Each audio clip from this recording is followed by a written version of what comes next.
A warm welcome to the channel, Renesmee here. So what if Bella craved the man he became? And it sounds pretty amazing. So I've turned this fiction into an audiobook just for my lazy fiction holics. So sit back, relax, and let's get started. You can thank me later. By the way, this is episode 1 out of 3. Humseen. We were in the middle of a heat storm. The Arabs called it a humseen. Scorching dusty winds blew out of the west, making everyone suffer. The air was hot and thick, and the Jordanians hadn't caught on to the air conditioning craze yet. The storm would last until cooler winds blew down from the north, sending the hot air south. I looked down on the sweat rings under my armpits and groaned. Not here. Not now. I was standing next to Jasper Hall. God's gift to women with that "please make out with me now" stupid southern accent, and I was dripping sweat. He was sweating too, but his glistening skin and the blonde hair which stuck to his forehead made him look even more attractive. I, on the other hand, looked more like Richard Simmons with my shiny forehead and drops of yuck sliding down my skin.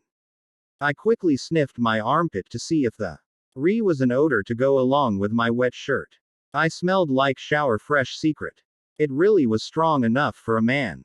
Bella, would you kindly stop smelling yourself and hand me that brush? Jasper said with a cocky grin. I rolled my eyes and tried to play it off. I went to slam the brush in his hand, but it fell to the ground. We both bent over at the same time to get it. I'll get it, I grabbed T. He dust brush and started to stand back up at the same time as Jasper.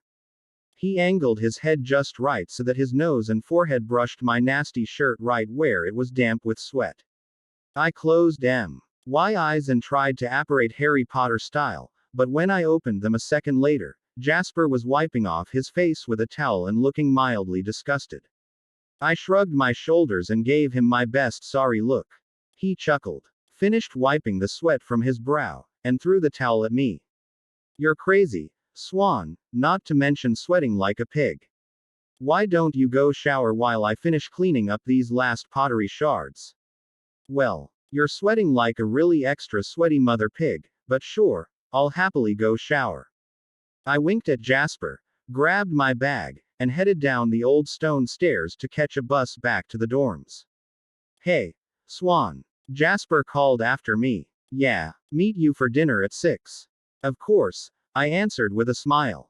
I was glad to have some fun to look forward to. Dr. Cullen was at the bus stop waiting. She was my advisor for my study abroad program in archaeology at the University of Cairo. We were doing field work in Jordan this month and would be finishing the summer back in Egypt. I was getting dual degrees in journalism and Middle Eastern studies. I was lucky to be chosen for this program because it would fulfill several of my Middle Eastern studies credits. My dream was to cover international news for a major newspaper. It was a hard niche to get into, and field experience in the Middle East would look great on my resume. Traveling abroad like this was something I'd never done before. It was scary and exciting at the same time. I was literally digging up things that were thousands of years old. More than anything though, the people I met were fascinating. Some of them were scary. But people like Cullen and Jasper made it all worthwhile.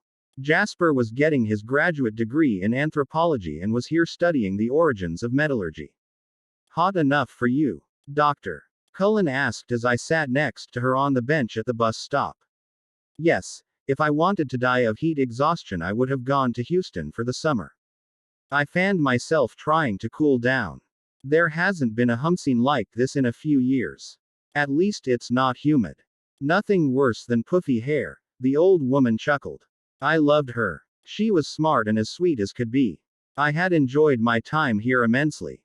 Mostly because I had a chance to be around Cullen and to learn from her. She was a genius when it came to history and the Middle East. Oh Bella, dear, I have a question for you. I was wondering if I might ask you for a bit of a favor. It would mean a great deal to me. Of course, Cullen. Anything. My granddaughter, Alice, is flying in this week. I was hoping you could look after her. You mean babysit? I tried really hard to keep my expression neutral, but the thought of babysitting did not sound fun. Some little brat would probably bite me and give me rabies.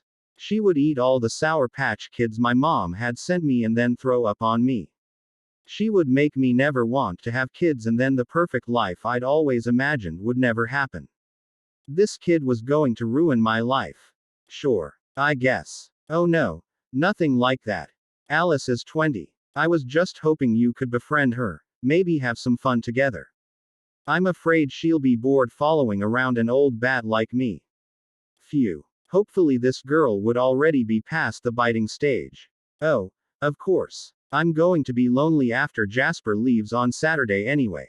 He's the only friend I've really made here. Everyone else is really, really weird. I leaned over and whispered the second half of the sentence to her. Dr. Cullen's shoulders shook as she laughed. She was the cutest old lady in the world, but with her 2 PhDs and many archaeological discoveries, I think she would prefer to be called the female Indiana Jones than a cute old lady. Splendid. She'll be here on Thursday. I'll bring her with me to school on Friday. Okay. But if she's weird, the deal's off, I said. Oh, Bella, you're such a silly little dear. We caught the bus and rode it back to the dormitory the university owned here. Dr. Cullen went to her suite and I went to my room I was sharing with Lauren, the rude girl from Germany who liked to growl at me if any of my things crossed the line she had taped down the middle of our room.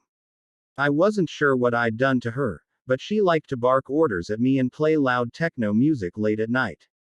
I wasn't kidding when I told Drive Cullen the people here were weird. Lauren was psycho. Jessica was a rebelling Amish kid from Pennsylvania who came here on a scholarship but treated the University of Cairo like it was a party school. Kate was an irritable little bookworm who loved to study almost as much as she loved Jasper.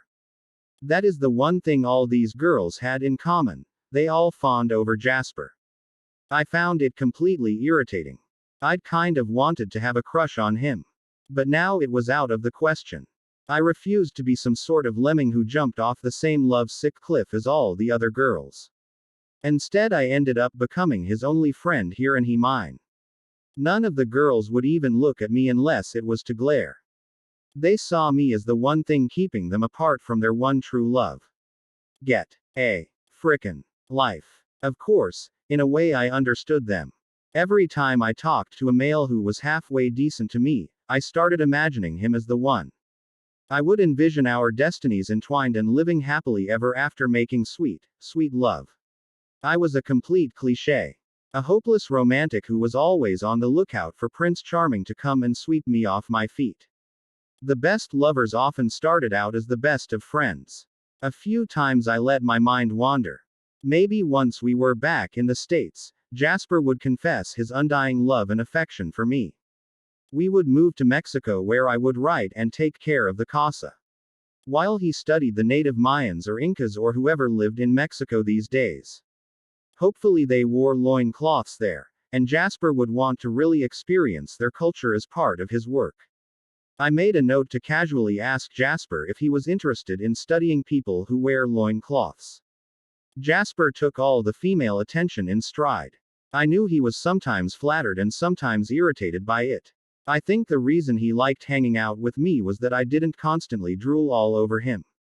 After a few spats of sarcastic joking and discovering our shared love of card games, we quickly became close. Asper and I spent most of our evenings walking around the city or taking taxis to explore the tourist sites. Jasper had a knack for finding the best falafel, and he was nice enough to let me try to argue over the price with the taxi drivers who pretended not to speak English. He would finally laugh and pay whatever they were asking even though we were clearly being ripped off. I loved the fact that Jasper chose to hang out with me and completely ignored the other girls like Lauren, the big-boobed freak show. Little victories like that made life worthwhile. Hi, I'm Alice. Granny tells me we are going to be the best of friends.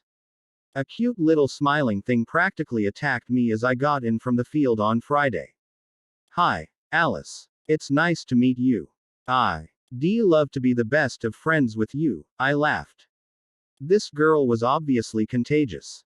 She made me want to go all girly and jump up and down hugging her while squealing. We spent the rest of the afternoon hanging out getting to know each other.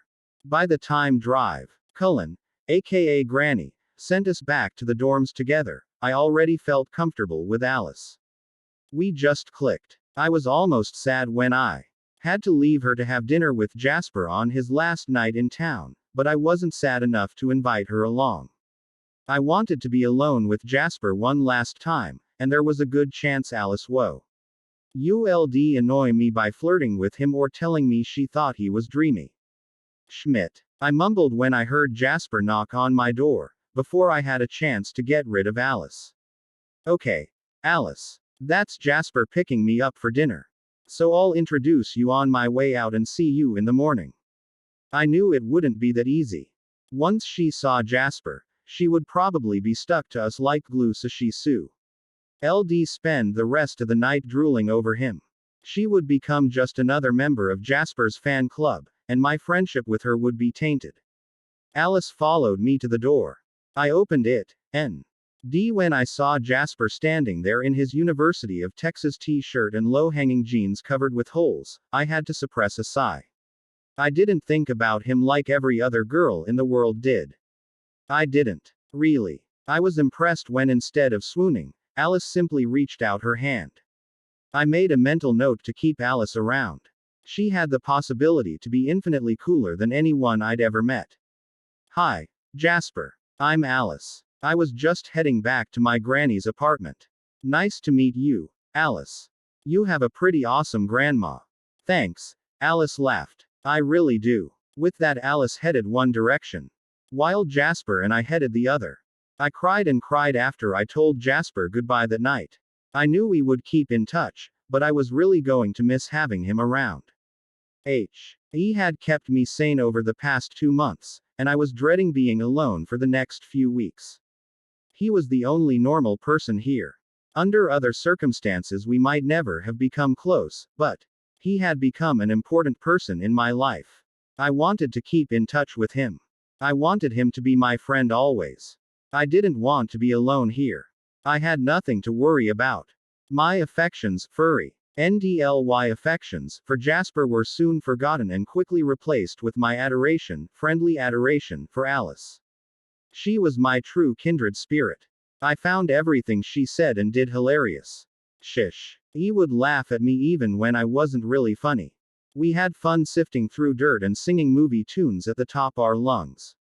We thought we were entertaining. Everyone else thought we were annoying. We didn't care. Alice and I talked about everything. We talked about what life would be like when we grew up.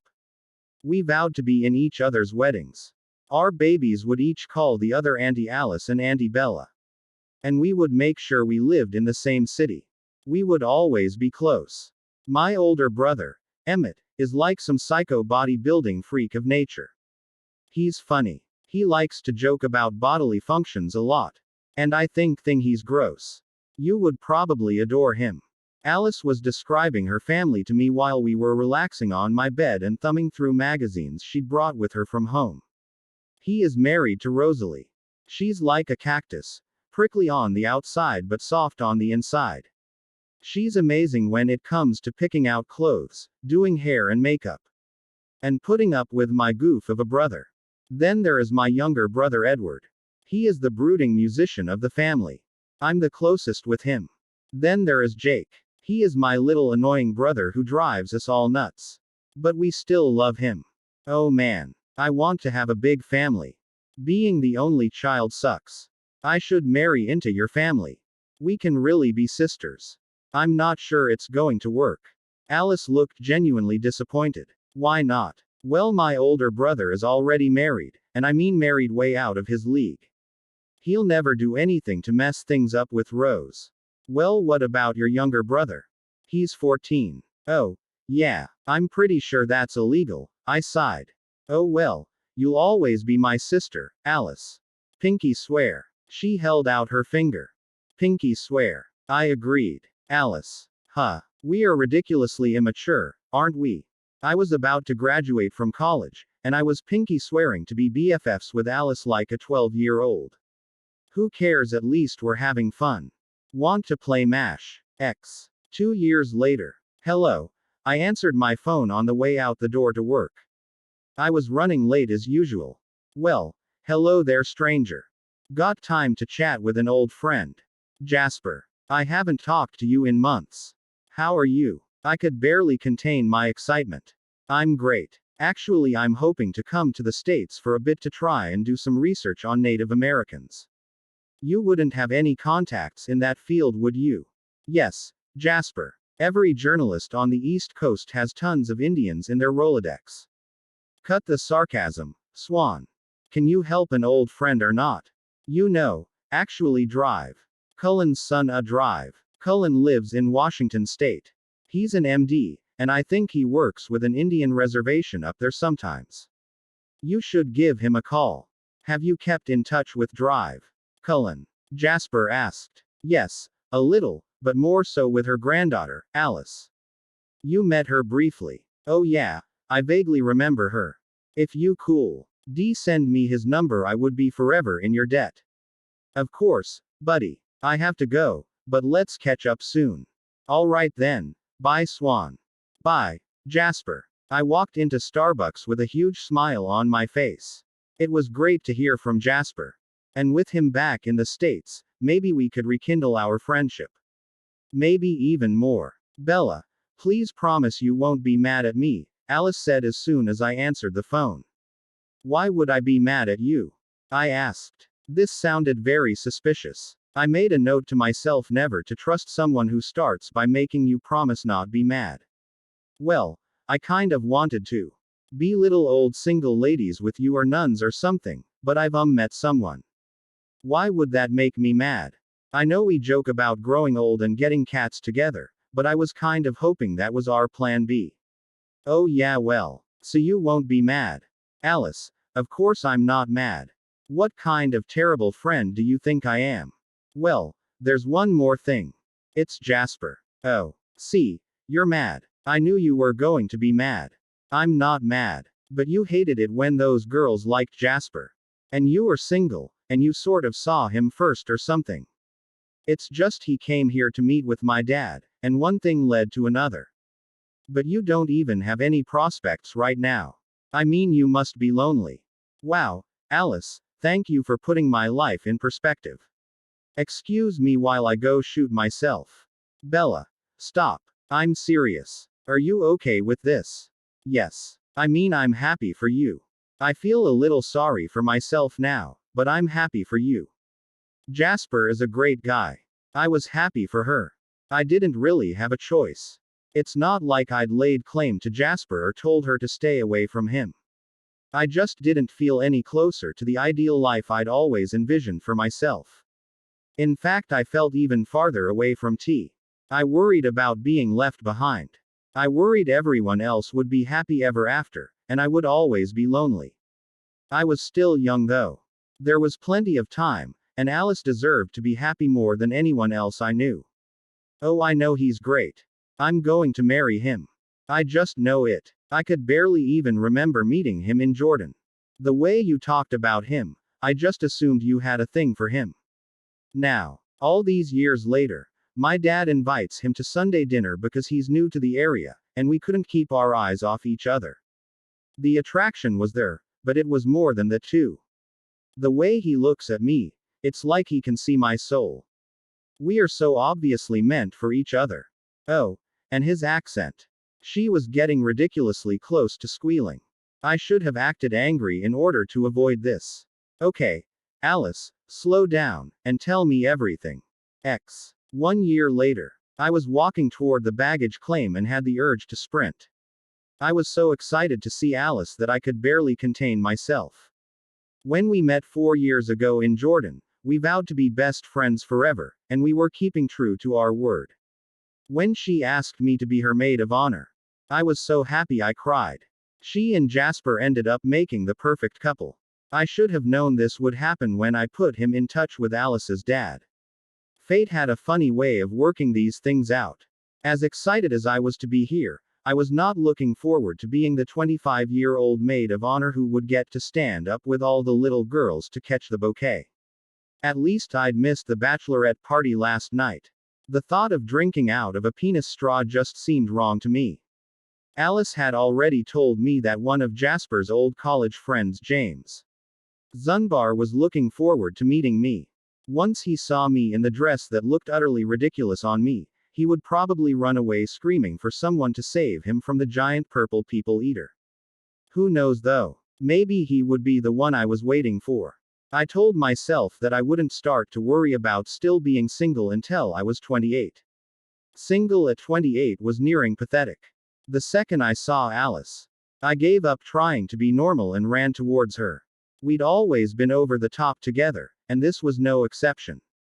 When I was about 10 feet away from her, I dropped my bags and held out my arms. She ran into them, and I picked up her tiny body, swinging her around as we laughed hysterically.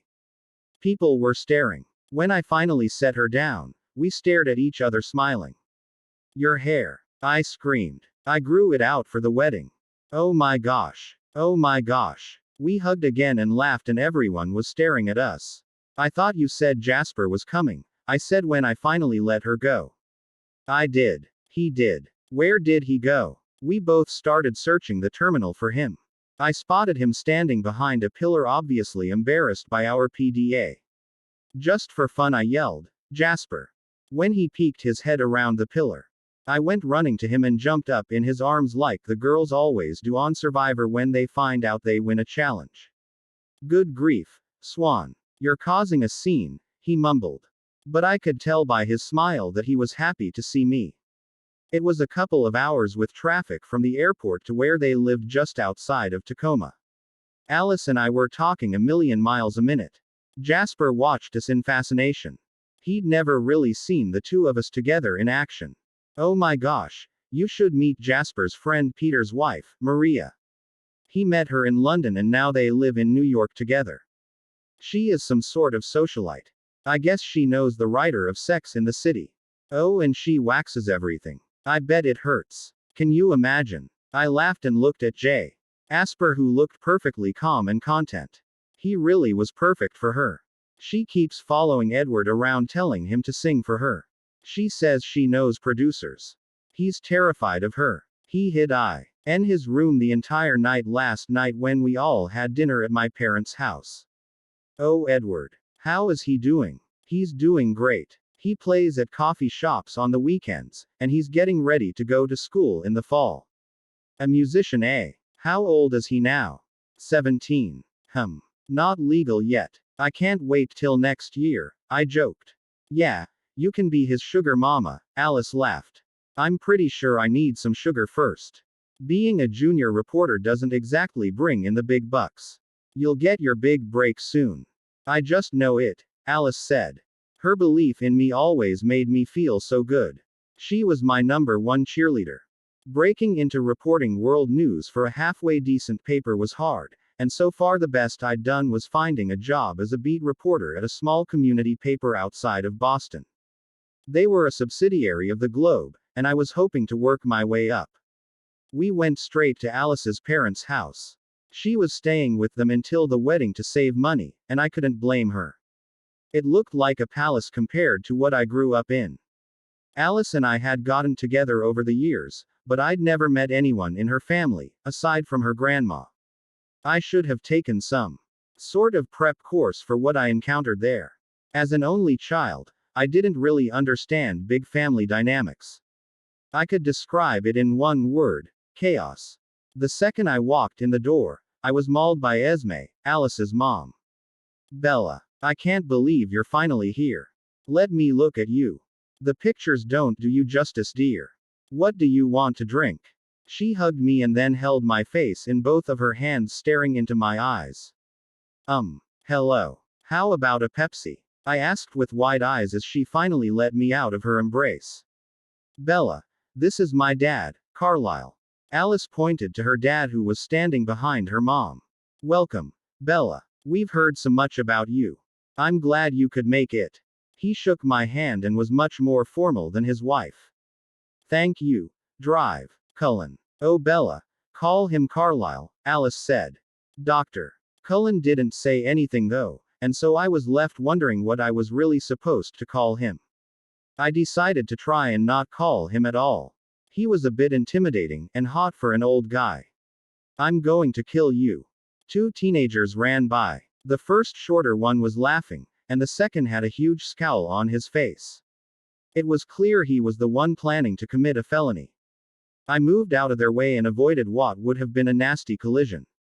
Jake, stop it. Whatever you took, give it back to your brother, Esme yelled after them as they dashed up the stairs. Edward, stop trying to kill your brother.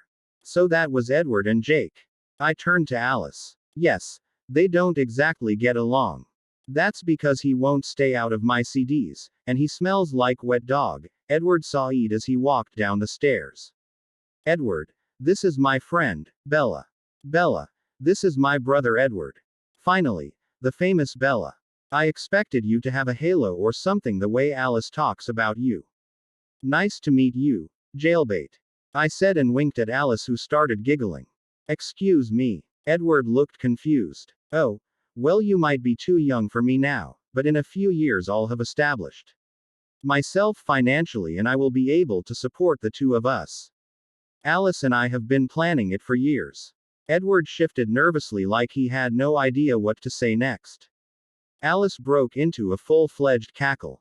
I can't believe it. You've left him speechless. You guys are ridiculous. Edward rolled his eyes. Bella, it was nice to meet you. We can discuss this further in a few years. He winked at me, kissed Alice on the cheek, and walked off towards the kitchen. He's actually kind of hot, I said after he was out of earshot. Cradle robber, Alice said. We laughed, and I followed her up to her bedroom. I put my bags down. And when I looked up, there was a kid standing at the door. Hi, Jake. Get out. Alice yelled at him without turning around. He looked deflated. I'm Bella, I said and walked up to him holding out my hand. I know who you are. He grinned. Alice talks about you nonstop. Oh, you're adorable. I ruffled my hand through his hair. I wanted to scratch him behind the ears like a little puppy. Alice came up behind me, shoved him all the way out of the room, and shut the door. Alice, I was talking to him. Well, you're done now. Maybe it was just because I'd never had a brother, I couldn't believe everyone was so mean to little Jake. I thought he seemed really cool, plus I always liked to root for the underdog. Before the rehearsal that night, I met Emmett and Rosalie. We were standing out front waiting for Jasper and Carlisle to pull the car around. Rosalie reached over and started fluffing my hair. I really want to curl that later, she said. I thought it was pretty strange that I'd known her for less than 5 minutes, and she'd already decided I was in desperate need of a makeover. Emmett looked bored, but his face lit up as he said, Hey Bella, what do you think Tigger was looking for in the toilet? I don't know, I answered. A little poo. Rosalie gave him a disgusted look, which I found way funnier than the joke. I laughed and then Rosalie gave me a dirty look for laughing. Thankfully Jasper pulled up with the car. I made a mental note not to make Rosalie mad. She seemed like she could be a scary monster. The rehearsal and dinner were fun. Their as a collective sigh from all the females when Edward rehearsed the song he'd written especially for Alice. It was a really beautiful love song, and if he were just a few years older, I might have jumped him right there. Late that night, Alice and I were back at her parents' house, but we were too excited to sleep. We settled on making s'mores on the gas stove in the kitchen. So what's your something old, blue, and borrowed for tomorrow? I asked Alice while I browned my marshmallow. She had already caught hers on fire and burnt it to a crisp. I would feel really bad if we burned down this big beautiful house. Hang on. I'll run up and get my something blue. Alice dashed up the stairs. A few seconds later she came back down. No luck. It's in the bathroom, and Edward's in there naked. I did not want to see that. After that song tonight, I want to see your brother naked. I joked. Just then I heard a man clear his throat. Alice's dad stood up from an armchair in the family room. It was facing away from us. And we hadn't realized he was sitting there. Son of a biscuit, I whispered while Alice covered her mouth with her hands. Carlisle just looked at us like we had 3 heads, turned, ND walked to his bedroom shutting the door behind him. Alice burst out laughing, while I buried my head in my hands. I just said I want to see your teenage brother naked in front of his dad. I know. That was hilarious. Your dad didn't seem to think so, I moaned. Oh, he was probably just messing with us. I hope. Maybe. I'm not sure, Alice said. The next day I avoided Carlisle like the plague. I was still so embarrassed about what I'd said and the look he'd given me. The wedding was perfect. Alice was perfect. Jasper was perfect. The way they looked at each other made the rest of us feel like we were intruding. I was happy for them. I really was. Really. Okay. I was a disaster. The purple dress looked even worse on me than I remembered. I swear I saw Rosalie snicker when I put it on. Of course she looked perfect. I got through the ceremony, but I was a blubbering mess the whole time. Alice actually reached over and handed me a tissue at one point. I must have looked ridiculous, but that didn't stop James Zunbar. You would have thought I was the most desirable woman in the world. We were introduced at the reception, and he immediately leaned in and smelled my neck. You smell good enough to eat. Was that supposed to be a compliment? I guess to some he could be considered good looking, but I thought his long blonde ponytail made him look like a greaser. And by that I mean greasy, not hot like Pony Boy. I didn't consider myself a dancer, but I was practically a ballerina compared to James. During a slow song, he asked me to join him. We were standing like we were dancing to a slow song. But he was moving us around in a circle so fast that I was dizzy by the end. He also suffered from halitosis. I hated to hurt his feelings, but I desperately wanted to get away from him. I scanned the crowd for help. Edward was walking in my direction. He looked at me, and I tried to beg him with my eyes to save me. He didn't even acknowledge me but walked right on past and up to some pretty blonde girl who flung her arms around him. I saw him put his hand in hers, and they walked off together out of sight. Stupid little pretty boy prick. Thankfully a few seconds later I saw a hand tap James on the shoulder. May I cut in? The voice cracked. James stepped out of the way, and first was overjoyed to see Jacob standing there with a huge smile on his face. I had never been so happy to dance with a 14-year-old in my entire life. We cracked ourselves up as he spun me around. We tried to do the river dance, but it just didn't work with our shoes.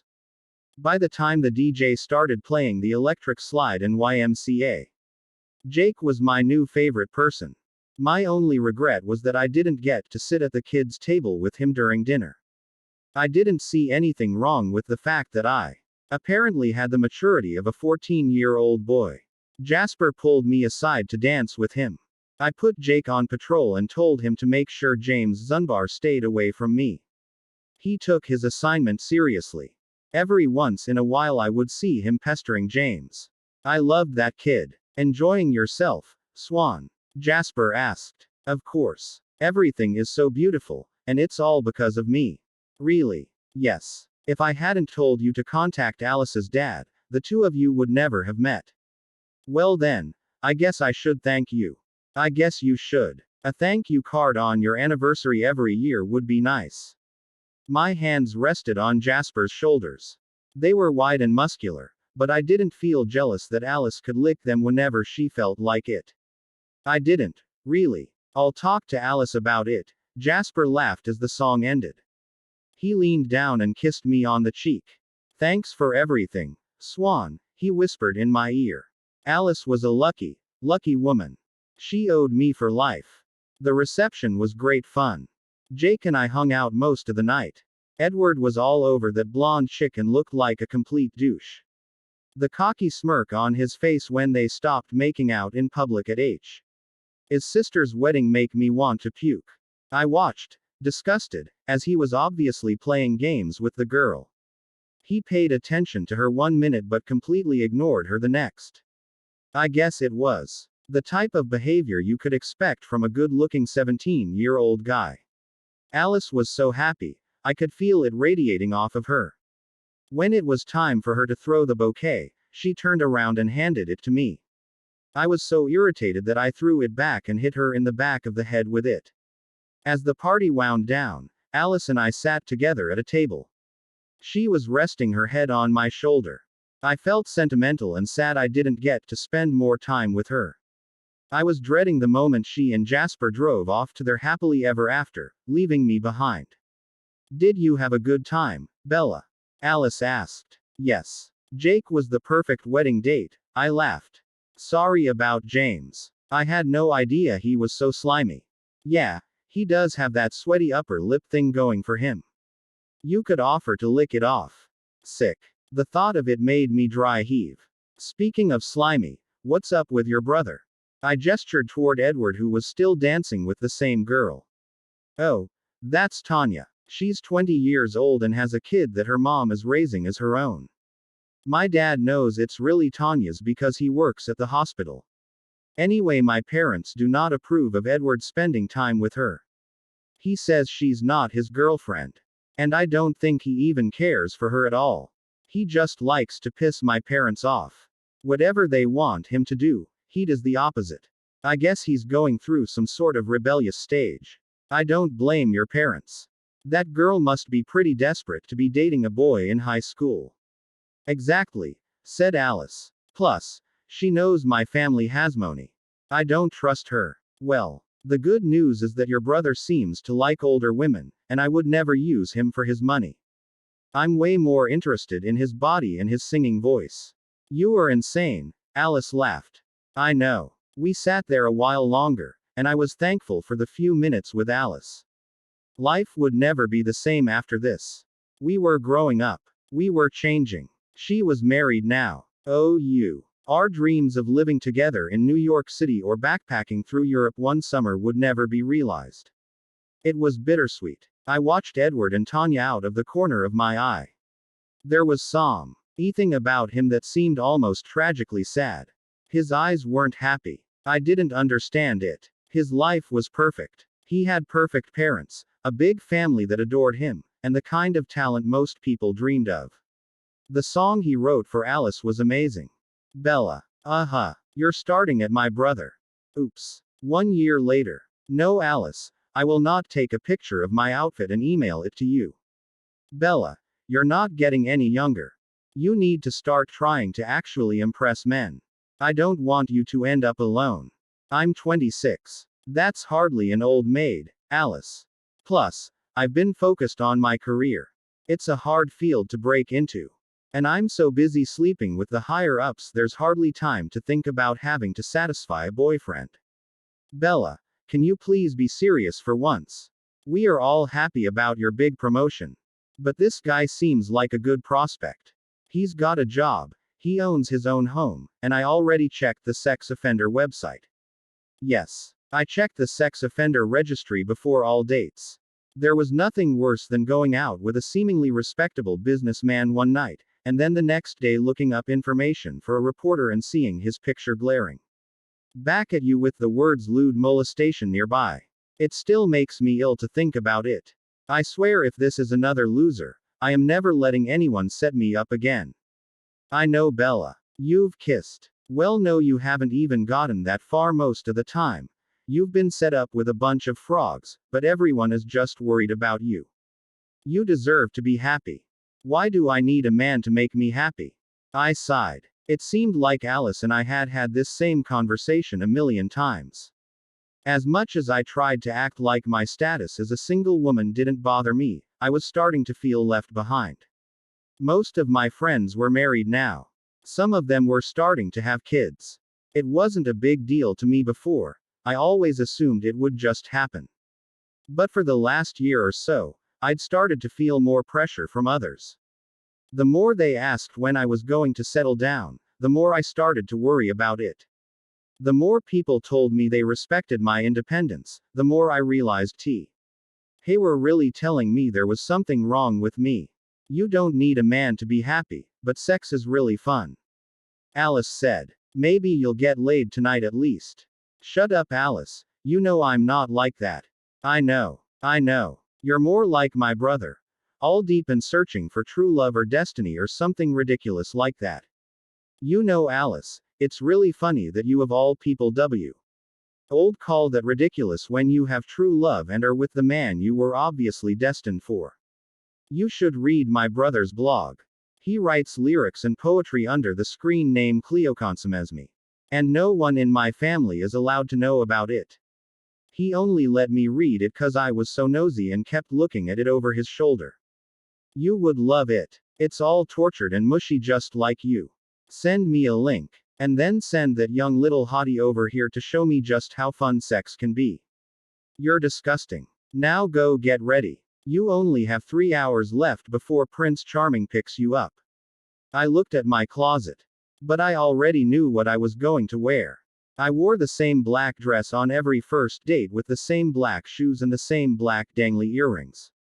I could get ready in less than an hour. I was tired of being set up and going on all these stupid blind dates. Some of the guys were freaks. Some were nice. None of them were it. I didn't want just a relationship. I wanted lust and love and longing and lots of other things that start with the letter L. I hadn't felt the L's with anyone. Instead of primping for the entire afternoon, I got on my laptop and seeked on the link to Edward's blog that Alice had sent me. 8.1.06. Cleopatra. I caught her looking at me. I wanted her to say it. With her mouth and not her eyes. I wanted to feel it. Her hand. Her touch. Her words. If only I knew for a second. That she felt it. Knew it. Breathed it. I would make her mine. But she sits there. Throwing glances. I give a coward's glance back. Too much a boy to say it first. By EAC. Mother father piece of shirt. These words. His words. There were no words to describe. Holy freaking physical reaction to these words. These beautiful lovely making me all hot and bothered words. A guy who writes poetry. I needed to stick my head in the freezer. 5.7.06. Tide. She calls to me on the morning breeze. Her waves crash into me, calming me as I listen to the sound of the waters. The gentle hum, the restless roar. Reaching, crashing, spraying, soaking. Taking me to faraway places and then bringing me home. Always home. I wake up. By EAC. I let out an honest to goodness sigh. I never should have started reading this. It was bound to make anyone I met tonight seem lame in comparison. Edward was just the kind of man I found attractive. If only he were a man. If he did make it in the music business. I was bound to become a groupie. Hopefully Alice could get me backstage passes. Alice's brother was hot. I didn't care how old he was. Brooding romantic musicians and artists had always had this kind of effect on me. I'll admit Pablo Neruda turned me on. I'd totally do him, if he weren't dead. Thinking about Edward being hot reminded me of all the things I wanted that I didn't have. I wanted to be in love. I wanted to feel content. I wanted a bunch of people around me that loved me. I wanted to be Alice. Dang it. It wasn't just Edward. Why did Emmett have to be married? Why did Jacob have to be a teenager? Why did I have so much in common with a kid in junior high? I belonged in Alice's family. I was like Laurie in Little Women when he had a crush on the entire March family. I didn't care how. I just knew I should be a Cullen. Maybe I was switched at birth. Maybe I was adopted. There was no way I was meant to be brought up as the only child of divorced parents. One of whom was stoic and introverted while the other was just, well, she was pretty much insane.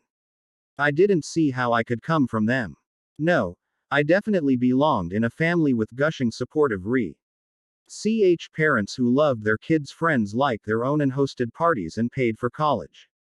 I should have had brothers and sisters who tormented me, but who would have also been there to beat up Jimmy in second grade when he called me a nose picker. I'd been daydreaming for too long, and now I had to rush and get ready. I jumped in the shower, shaved everything, washed everything, then dried everything, and fixed everything. I was ready 5 minutes before the doorbell rang. I opened the front door to a short, chubby, bald guy with an orange shirt on. I wasn't really superficial. I wouldn't count him out just because of his looks. He might be some sort of Renaissance man. Elo or you Bewa. My first thoughts were, what's wrong with his speech? Is he wearing braces or something? Wait. No, he's foreign. That's right. He's from Belgium. He was staring at me, and I decided I needed to stop having a conversation with myself and talk. Hi. Yes. I'm Bella. Are you Laurent? Yes. Great. Let's go. Thank goodness Laurent wasn't much of a talker. If I had to listen to his accent much more, I would have gone nuts. Every time he did talk, I asked him to repeat himself at least 3 times because for the life of me, I couldn't understand a word he was saying. He did smile and nod his head a lot, oh, and stare at my breasts. He took me to a Mexican food buffet. I love me some tacos. But apparently they don't have much to eat in Belgium. He just kept going back for seconds and thirds and fourths. Plus the place kind of smelled like urine. I didn't enjoy it. I distracted myself by thinking about Edward's poetry. I wanted to read more. I needed to read more. During Hungry Hippo's 8th trip back for more enchiladas, I pulled out my phone and quickly went to his blog. 1.7.06. Tide. So many miles. So many songs. So many words. All written wrong. The rain and the maze and the way it all goes. When love comes and I'm left here still all alone. By EAC. I read his words quickly, and looked back up at Loverboy with queso on his shirt. Yum. I knew I should have taken Caroline up on her offer to call me with an emergency at 8 o'clock. I really wanted to get home to read more. Laurent walked me to the door. Stowe. Do you think we could go out again? He asked, still staring at my boobs. Sure. Call me, I said as I ran in and shut the door behind me. I was going to have to change my number. Again. 3 months later. Irina from the paper set me up with Tyler. She promised me that he was a catch. He was nice and even had a personality. I put on my same black dress and my same black shoes. The date was surprisingly better. We went to a movie they were showing in a park.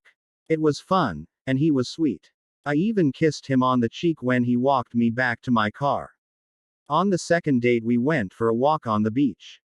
I had a good time. He made me laugh, and he didn't seem to mind it when I made fun of him. I asked him out on the third date. I suggested we meet for coffee and then do something else afterwards. I was leaning towards dinner and then making out. I got to the coffee shop early, so I bought my Americano and sat down. Tyler came in a few minutes later, got himself a drink, and joined me. Hello, beautiful. You look amazing. He winked at me, and I giggled. Hi, Tyler. We chatted, and even though it still had its awkward moments, I was starting to wonder if maybe this guy actually had potential. I was thinking we could go over to that little Italian place for dinner, I said. Yeah, or what about ribs? I was really hoping for ribs. Okay. Ribs are fine.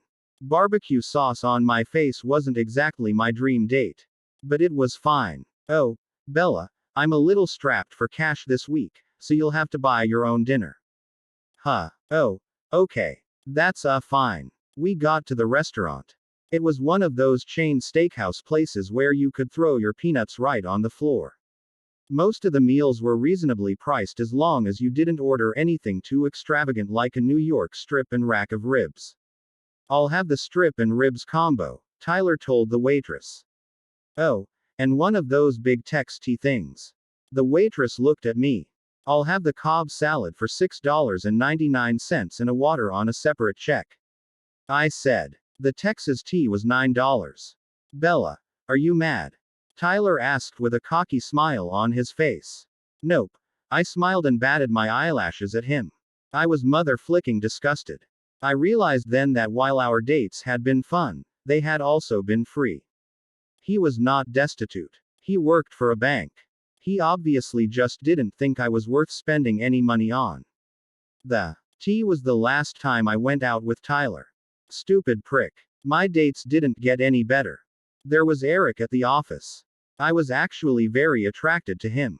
We went out several times, and I was hoping things would get serious. Then, one day, Vicky informed me that he was married. I wanted to let the air out of his tires. Vicky said I could get arrested. I didn't see how you could get arrested for taking air. It's everywhere. The next year I went through my internet dating phase. 3 of my girlfriends sat me down and informed me that I was going to do this, and that they had already created a profile for me. Heather pulled out her laptop to show me. I like horseback riding. Who did they write this thing about? Well, a lot of men on here say they like the outdoors.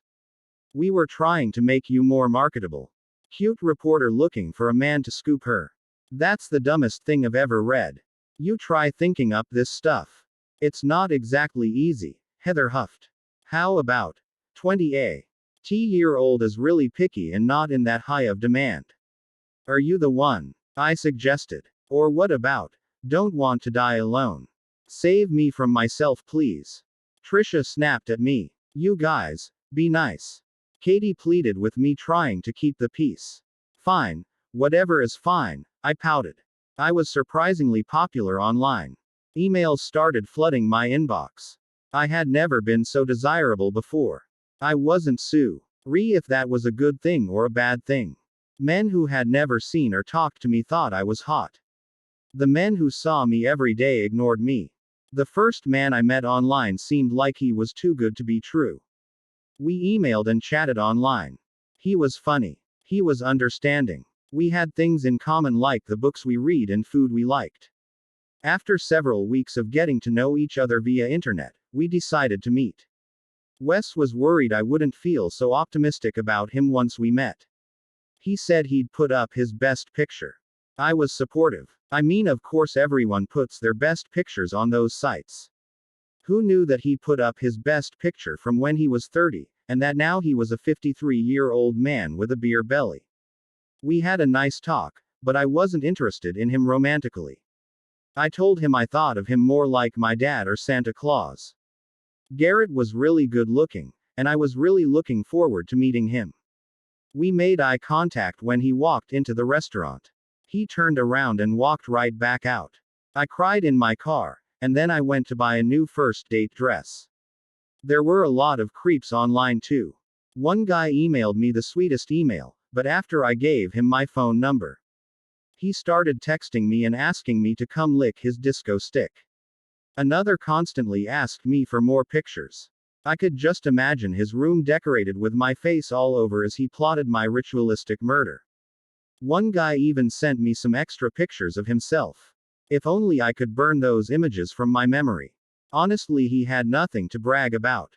After going on dates with a man who lived with his mother, a man who wouldn't stop talking about politics, and a man with a mullet, I pulled my profile down. From now on, my only online relationship would be the Love AF affair I had with Alice's kid brother's blog. I gave up on blind dates and agreed to something I swore I never would. I agreed to go out with Mike.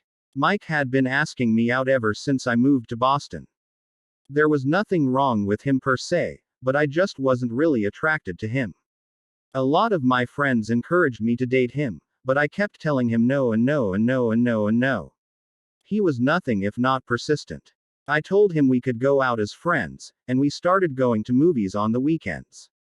It was fun. Mike was a perfect gentleman. I could tell he wanted more, but he didn't push. The problem was he reminded me of the big shaggy dog. Every time I looked at him, I couldn't stop imagining him morphing into a canine. Every Friday, Mike sent me flowers.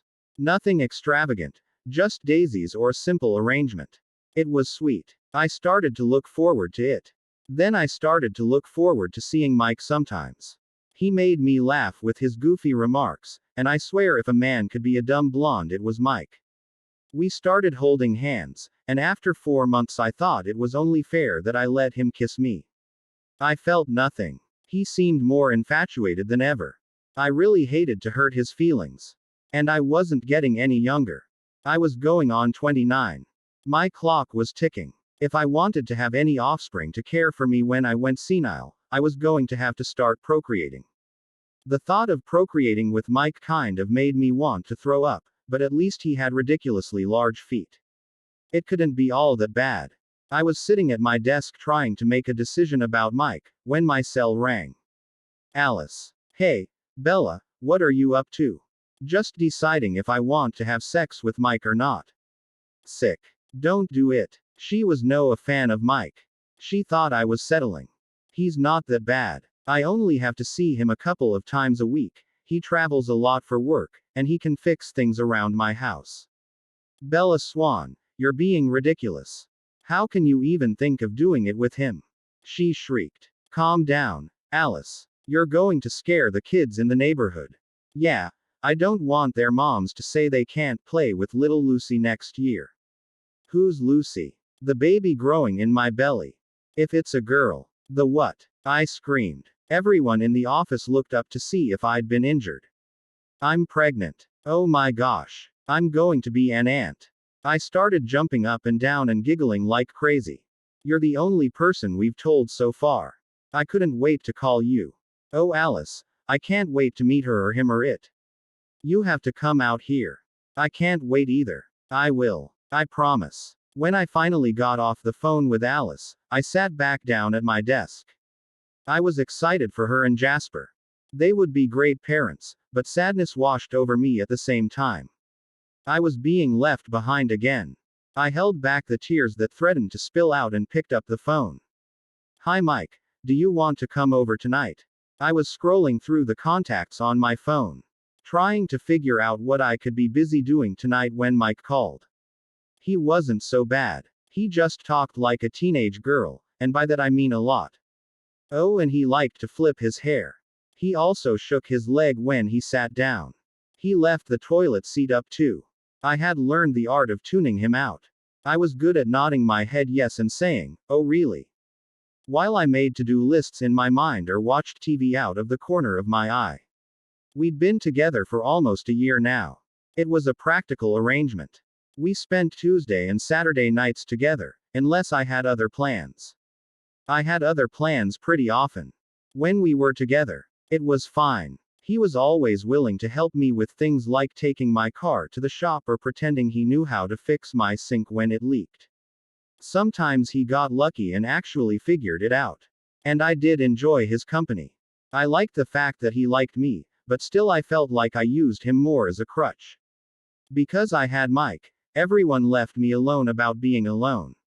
I could tell men who asked me out that I had a boyfriend if I wasn't interested. Mike seemed okay with the way things were. I tried to meet his needs as well. I could do that for him. I couldn't love him, but I could make him feel good. All I had to do was lie there. I gave up and checked my email hoping there was an emergency at work. There was an email from Alice. Hey Bellakins. Little Lucy says hello and that she can't wait to meet you and spit up on you and let you change her diaper. I hope you don't mind, but you are going to be sleeping in Edward's room when you come. No, he will not be sleeping with you. Dream on. I'll move him to the couch. He has been staying with me and Jasper for about a month to be closer to Seattle. I am so excited you're coming. It will be just like the old days when we acted crazy. Except we'll go to bed earlier and have a baby with us. Oh, did I tell you I've been volunteering?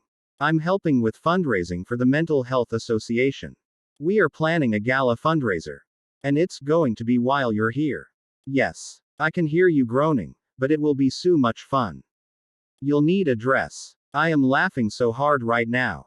No, it's not an evil laugh. More like a victorious one.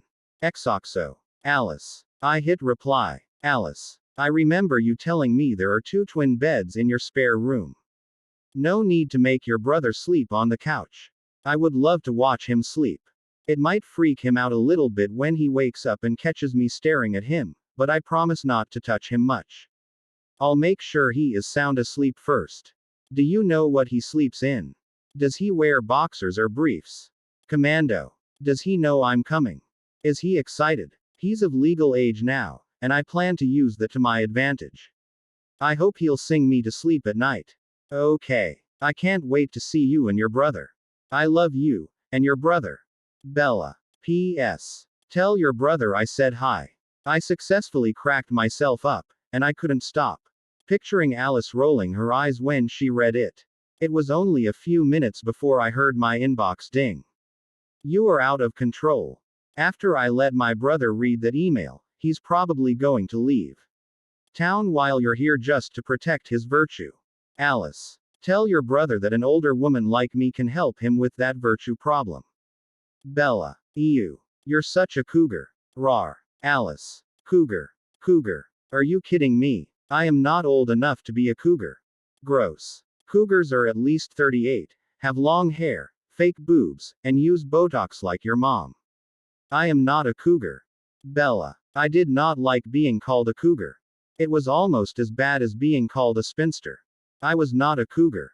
I just had a pretend crush on my friend's younger brother.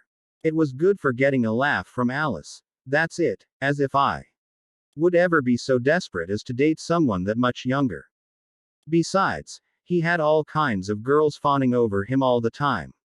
He was probably slutty. He probably had herpes and wore guy liner. He probably didn't even write that blog. The guy the first saw entertaining that bimbo at Alice's wedding could not possibly write about such beauty and love and passion, and I decided I better check it to see if he updated, because I would probably recognize words written by some dead poet or something that he plagiarized. There would probably be some sort of raven or highway hijacker on there this week. Nope. No highwayman or heroin-induced birds. There wasn't anything new, so I clicked on some of the older stuff I hadn't gotten to yet. 10.9.05.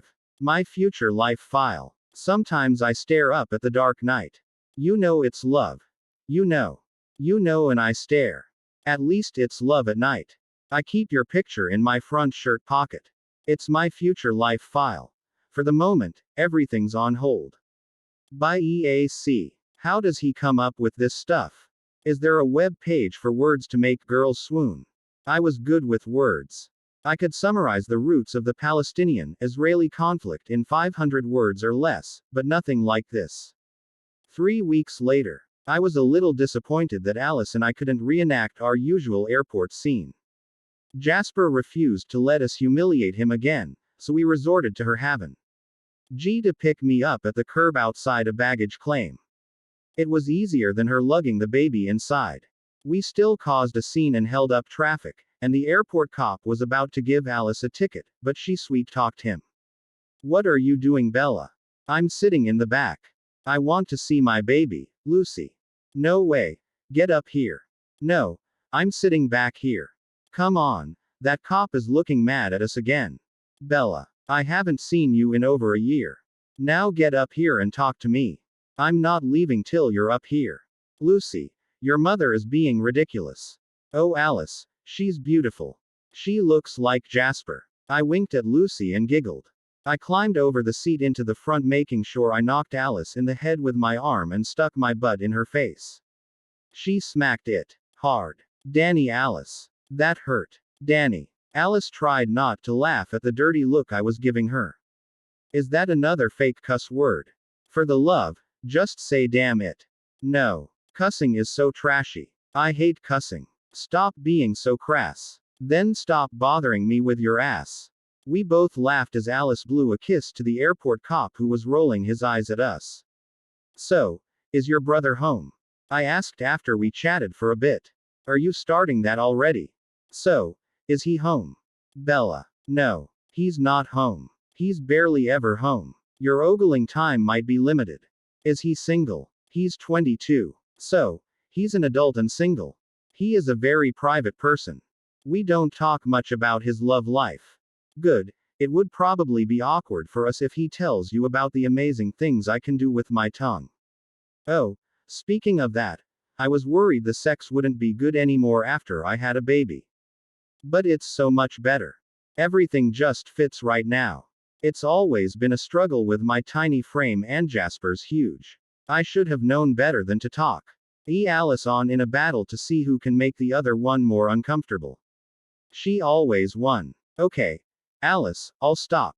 Please. Please. Don't keep talking. I'll never objectify your brother again, I promise. I held my hands over my ears. I knew that would work. Alice laughed. We got to her house, and she showed me to my room. There was a guitar case lying on one of the beds. I put my suitcase on the other bed and looked around.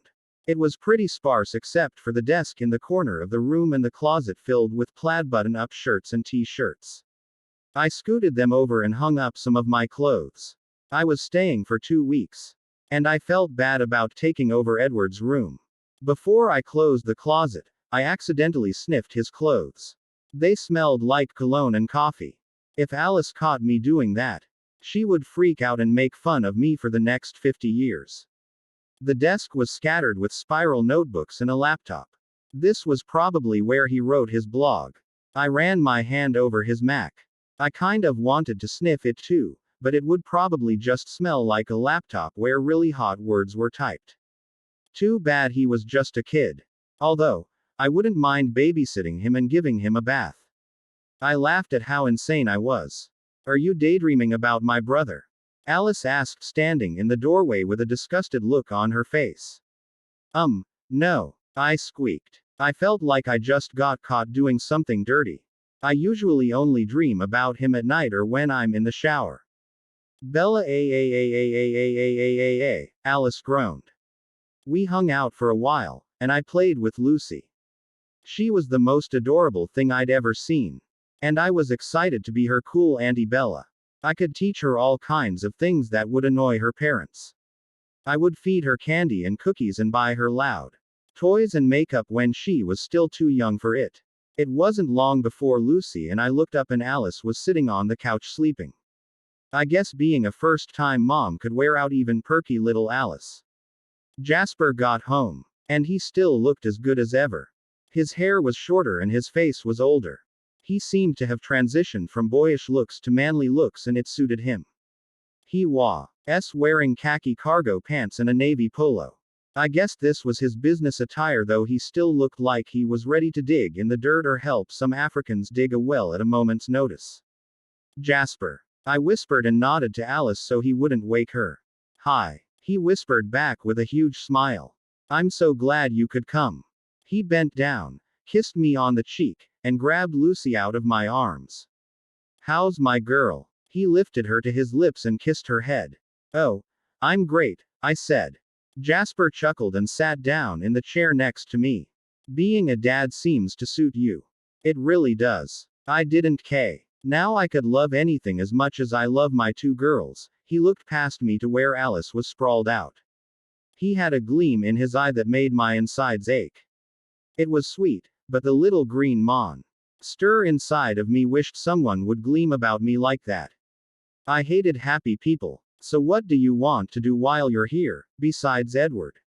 I almost choked when he said it. My face turned red, and I had the impulse to run and hide. So, Alice told you about our little joke.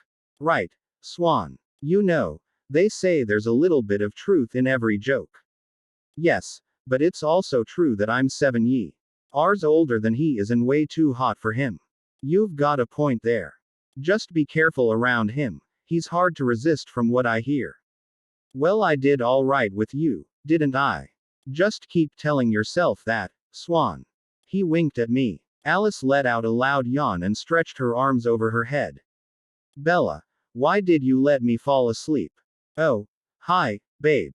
She smiled at Jasper. Swan and I were just talking about her plans to seduce your brother. Jasper said. Still, Alice grumbled. I swear I was hoping you wanted to come here to see me and maybe my baby. You know I'm kidding about your brother. All pro. Bably be too embarrassed when I see him to even speak to him after talking so much smack. Either that, or he'll be all over you. I'm sure he's quite flattered by all your fawning, Jasper smirked. Jasper. What did you tell him? I shrieked. Nothing. I just printed out yours and Alice's emails about him and left them sitting on the coffee table. He did, Alice said. I threw them away as soon as I saw them. So I don't know if Edward looked at them or not. I've been more careful to close my browser since then, and I wasn't going to tell her. She growled, and we both glared at Jasper. It was a joke. He shrugged. Besides, I was just getting back at her for the time she told Lauren I was a fan of the Spice Girls. That crazy German followed me around playing that CD on repeat for a month. To this day I get that wannabe song stuck in my head. I started cracking up. That was definitely one of the funniest things I'd ever done. Lauren was relentless in her attempts to impress Jasper, and once IG Avenue her the inside scoop on his taste in music, she even started calling herself Hot Spice. She would dance around him singing, while he tried to catalog his shards. I called her Schnitzel Spice behind her back for the rest of the summer. Alice and I made eye contact, and I winked at her. I looked out the window and sang quietly, "If you wanna be my lover, you gotta get with my friends. Make it last forever. Friendship never ends," Alice giggled as she sang. Jasper left the room in a huff, rolling his eyes and taking Lucy with him. Alice and I laughed as we watched him go. Jasper should know better than to mess with me. I would be singing that song every opportunity I got now. "You know what we need," Alice said as I moved and flopped down on the couch together. "What? Backup singers," she said in complete seriousness. We looked at each other and burst out laughing again. A few hours later we caught Jasper humming the song. Schnitzel Spice Strikes Again. We ate dinner, and before I knew it, they were ready for bed. It was only 9:30. That's when I realized people with babies are kind of lame. I wanted to read before I fell asleep, so I went to my room hoping to find something good. I looked through the books on the small shelf by the bed. No Austen or Bronte here. They were a bunch of books I never heard of. I picked one up, and it had too many big words. I wasn't dumb, but I didn't want to think too hard if I wasn't getting paid for it. I finally settled on a fiction book about some kid who walks across the desert. It was actually pretty good, until he died at the end. I couldn't believe I stayed up to read about a dead kid. The book got thrown on the floor, and I started dreaming the second I closed my eyes. I dreamed I had to walk across the desert to visit Alice. The whole time, the Spice Girls were playing in the background like the soundtrack to a movie. I kept stopping to pick up artifacts and putting them in my pockets to give Jasper to catalog. I finally got to Alice and we went out for a falafel. It was a weird dream. I woke up and felt all kinds of weird. It was 4 o'clock in the morning. I was still tired, but also wide awake. I rolled over and tried to go back to sleep. It was about 10 minutes before I realized that it was 7 o'clock in Boston. I woke up every day at 7 o'clock without an alarm like clockwork. It would take me a few days to adjust to the new time zone. I climbed out of bed, still groggy from staying up reading. I figured I might as well see what was on TV at 4 a.m. I had a strange fascination with infomercials, and this was probably prime infomercial time. I felt my way through the dark house into the kitchen. I was worried about waking up Lucy, so I tried to be as quiet as possible. I found the kitchen, turned on the small light over the stove, and poured myself some cereal. I tiptoed into the living room, felt around for the remote near the TV, and plopped myself down on the couch. Something didn't feel right. "Get off me, Alice!" the couch yelled. Before I knew what was happening, the couch launched me onto the floor, and the cereal went flying into the air, landing all over Tay Place. I screamed. "Damn it, Alice! What are you doing?" The couch sounded pretty angry. "It's not Alice. It's Bella. I was just going to watch TV." I buried my head in my hands as I realized that I had just sat on Edward. A light switched on, and Jasper stood at the other end of the room with a baseball bat in his hand. "What are you two doing? Please tell me part of your plan for seduction isn't eating Captain Crunch out of Edward's hair." I gave Jasper a look that told him he could go die. And he burst out laughing. "I'm so sorry, Edward. I forgot you were out here. I can't believe I took your room over and then did this to you." I sat in front of him on my knees and started swiping the cereal off him and onto the floor. I hadn't had any coffee, so I obviously wasn't thinking clearly. I was only focused on the little pieces of Captain Crunch scattered all over him. When I started wiping off the crotch of his pajama pants, Edward jumped back from me in a flash with a horrified look in his eyes. That was the first time I really got a good look at him. He was completely different from the last time I saw him. He was older. His hair was a disheveled mess. His jaw was defined and manly, and well, the rest of him filled out nicely too. "Oops. Why don't I go get some towels?" I started looking nervously around the room in any direction but his. I wanted to die. "I'm just going to take a shower." Edward sighed gruffly and stomped out of the room. He apparently wasn't finding any humor in being attacked in his sleep. By this time Alice was standing behind Jasper. Jasper was whispering in her ear, and her face changed from concerned to amused. She held her hand over her mouth, trying not to laugh and make Edward even grouchier. As soon as he was gone, she literally fell on the floor laughing. I wanted to punch her in the face right after I kicked Jasper. "Help me clean this mess up," I growled.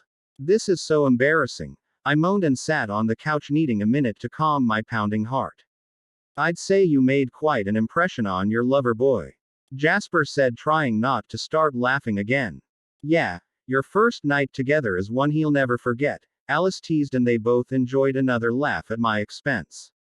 I finally decided to join them. After Alice picked a piece of cereal off of me and ate it. When Edward came out of the shower wearing only a towel, I almost fainted, and then I insisted that he sleep in his bedroom, because I wasn't planning to go back to bed. He agreed, but still seemed irritated about his beauty sleep being disrupted. I didn't realize that he was planning to hibernate for the winter when I made the offer. By noon, I was getting antsy to get my clothes out of the closet so I could shower and get dressed. Lucy and I had been playing all morning, and by that I mean I held her while she spat up on me. I smelled. Finally, I knocked softly on the door. He didn't say anything, so I cracked it open just barely. I could see he was still in bed. I tiptoed in as quietly as I could.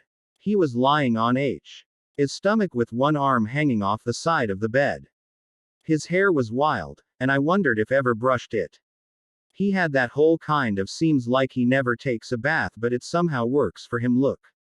As he breathed in and out, I watched the muscles on his back contract. There were a lot of them. I noticed he had a tattoo of some swirly lines on his right shoulder blade. The realization hit me like a slap in the face. I was watching Alice's brother sleep and practically drooling all over him. I had honestly been joking when Alice and I talked about him. I just never expected him to have become so inhumanly attractive. I wanted to run my fingers over the lines of his back, run a comb through his hair, and lick his. He rolled over and stretched his arms over his head. I dashed to my suitcase and tried to make it look like I'd been looking for something. I heard him yawn and then say, "Hey. Oh. Hey Edward. I hope I didn't wake you. I just needed some clean underwear." I pulled out the first pair I saw and held them up. They were cotton strawberry shortcake panties. Wait, why was I showing him my underwear? I started giggling nervously. Okay, Edward sighed. He looked a little afraid. I grabbed a shirt and some jeans out of the closet and bit my lip in horror as soon as he couldn't see my face. Had I really just shown him my underwear? I prayed he wouldn't tell Alice or Jasper. "See you later." I made a beeline for the door. "Bella," he called after me. "Yes." I stopped and looked at him. I forced myself to smile and act confident. "I could do this. I think you dropped your underwear." "Oh." My smile disappeared as I slowly looked behind me and saw strawberry shortcake looking up at me. I grabbed them, let out some weird chortle while I shrugged at Edward, and then ran out of the room. In the safety of the bathroom, I banged my head against the wall a few times. I was an idiot. First I sat on him, then I wiped cereal off his pants, now I shown him my underwear. I wanted to die. Why was I having this reaction to him? My shower lasted until my skin was wrinkled and red. I spent an extra long time on my hair. Alice would think I did it for her, but really I just didn't think it was safe to have my mouth open outside of this enclosed space. The longer I spent in here, the longer it would be until I had to face Edward and embarrass myself further. Hopefully he went back to sleep. Or maybe he left for the day to go to his job or whatever it was that he did. What did he do? I knew he wasn't in school, but surely by 22 he must have an income. I finally left the bathroom to find Alice, Jasper, and Edward all sitting at the kitchen table. "About time, Swan. I'm so hungry my stomach is eating itself," Jasper said. "Sorry." I blushed. Edward didn't even look up from his cell phone. He was texting or something. "Oh my gosh. Your hair is beautiful." Alice jumped up and ran towards me. I had the urge to run for my life, but she was faster. She started petting me and sighing happily. "Bella, You have got to stop hiding this in a ponytail. You used my conditioner, didn't you? It costs $80 a bottle, so you should have asked first, but it was totally worth it. Alice. Stop. I am a grown woman. And I am capable of fixing my hair. When you saw me yesterday, I'd been on a plane for 6 hours, and $80 really. My hair must look expensive today. I pulled a strand to my eyes to examine it more closely. Jasper whistled and then said, "Now that I look closer, you are quite lovely. Is there someone particular you're trying to impress?" There was no reason for my face to flame, but it did. Jasper noticed, and started laughing just as he took a sip of his drink. He started choking, which finally caused Edward to look up from his phone. Alice was still pawing at me. "Edward, you're a guy. Doesn't Bella look pretty?" Alice asked, making me blush even harder. "I guess." He shrugged. I guess. I spent an hour on this flick me hair," and he said, "I guess." I was insulted and just a teensy bit disappointed. I sat down at the table and rolled my eyes at Jasper, who was still smiling at me. He was incorrigible. I hated the way he'd always been able to read me. I had never been one to wear my emotions on my sleeve except for when it came to him. I was going to have to rein myself in and quick. Alice had prepared a simple meal of acorn squash soup, roast chicken, asparagus, and cobbler. I had no idea how she did stuff like this with such apparent ease while nursing a baby and looking perfect. She made me ill sometimes. "Let's all go around the table and say one good deed we've done today," Alice said. "None of us have left the house," Edward sighed. "So, surely you can think of something nice you've done," Alice prompted as she started passing the food around the table. "I haven't said everything I've wanted to," Jasper winked at me. "I let Bella use my conditioner," Alice said. "You didn't let me use it," I argued. "I just used it. Well, I made it available to you." "What have you done, Bella?" "I'm not slapping you right now," I mumbled under my breath. Edward, sitting next to me, let out a small log. I felt some of my nerves finally start to settle. I let Edward sleep in his bed. I smiled proudly. And I let Bella show me her panties. Edward smirked. Jasper choked again, and Alice just looked horrified. "Bella, what did you do?" Calm down. Edward stopped his sister. "I was just teasing. I didn't know whether I should slap him or thank him. He just humiliated me and rescued me practically in the same breath." Alice leered at me for a second, before she shifted her attention back to her food. No one was talking. I felt uncomfortable having the last topic hanging out there having to do with my undergarments. "So, Edward, what are you up to these days? Do you work?" Alice raised her eyebrows at him. "Yeah, Edward, what are you doing these days?" Edward gave Alice an icy look and stabbed his chicken with his fork. "Oops. I'm sorry," I said. "I play the guitar and work at a coffee shop." Alice thinks I need to get a real job. "No, I think you need to go back to school and then get a real job. Do you really want to stand outside of the farmer's market playing your guitar for the rest of your life?" Alice asked. "I'm not having this conversation again." He put down his fork and got up from the table. Alice jumped up and followed him. I could hear them arguing. From the other room but couldn't make out the words. "I didn't mean to start something," I said to Jasper. "You didn't. Alice has her control issues, and Edward refuses to listen to anyone's advice. It's not the best combination. Give them about 5 minutes. Alice will cry, Edward will hug her, and everything will be okay until Alice brings it up again tomorrow. It's frustrating, but it's just how they operate. Does he have a plan? I mean, is he planning to do anything else? Why are you so concerned, Swan? Still fantasizing about being his sugar mama? No, I'm just making conversation. I wish we'd never let you in on this joke. I don't know what Edward is planning. He's a very private person, and he doesn't like to be pushed.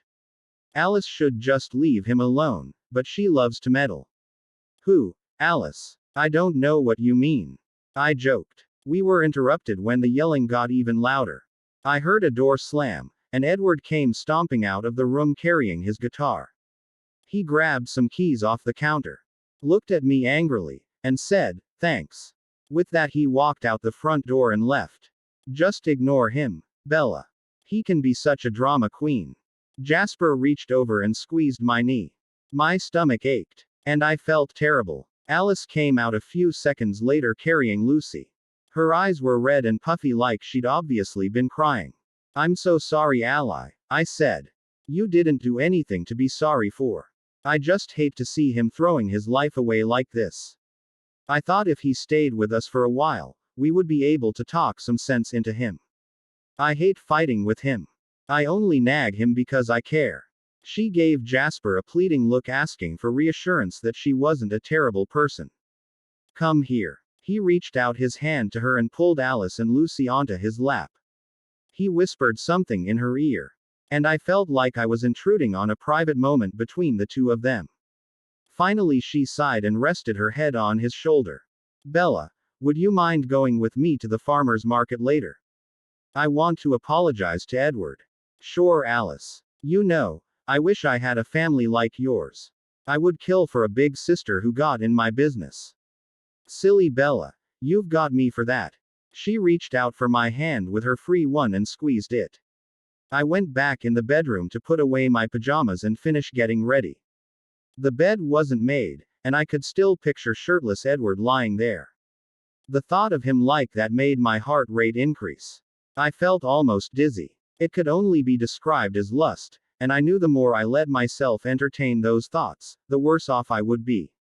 I would be like one of those women on TV who seduced a high school student and then married him when she got out of prison.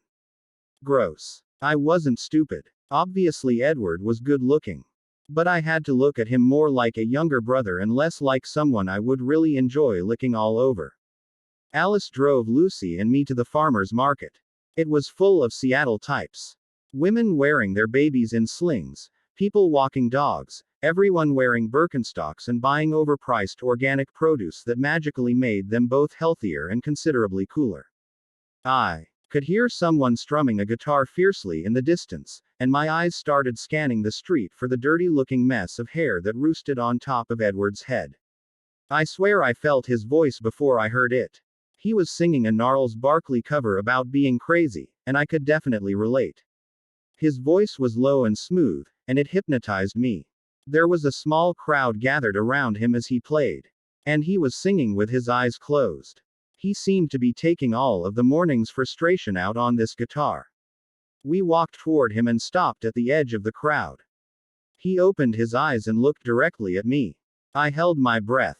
He didn't break eye contact for a few seconds, and I was uncomfortable and invigorated all at the same time. That was really not helping my situation. Finally, he looked at Alice and broke into a grin. I looked down at her, and she was smiling back at him. Just like that, all was forgiven. Edward finished the song, and I immediately missed his voice. He started up quickly again, picking at the strings slowly and playing a sweet melody. He started singing something about twirling and dancing and laughing, and it didn't take me long to figure it out.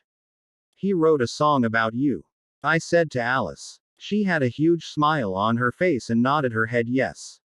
"He wrote it the year before I got married when we used to spend a lot of time together. My mom loves this song. So do I. Of course. Was this a joke?" The boy I'd been joking about being attracted to for the last 8 years had grown into a perfectly muscled, deep, has a way with words, incredibly sweet. God-like tortured artist. Life wasn't fair. Edward finished singing, and the swarm of women wearing their babies practically started throwing money at him. A few of them probably old have tried to stuff singles down his pants if it weren't for the children. When the groupies dispersed, Edward put his guitar away in the case, right on top of the easily few $100s he'd collected over the past couple of hours. "How about we walk over to Tully's and get a coffee?" he suggested after he shut his guitar case. He wrapped one arm around Alice's shoulder and bent down to kiss Lucy on the head. He wrapped his other arm around my shoulder and said, "This way, ladies." I almost died. We got to the coffee shop, and Alice headed for the bathroom, leaving Edward and me in line to order coffee. "Edward, I'm really sorry about earlier. I didn't realize it was a sensitive subject.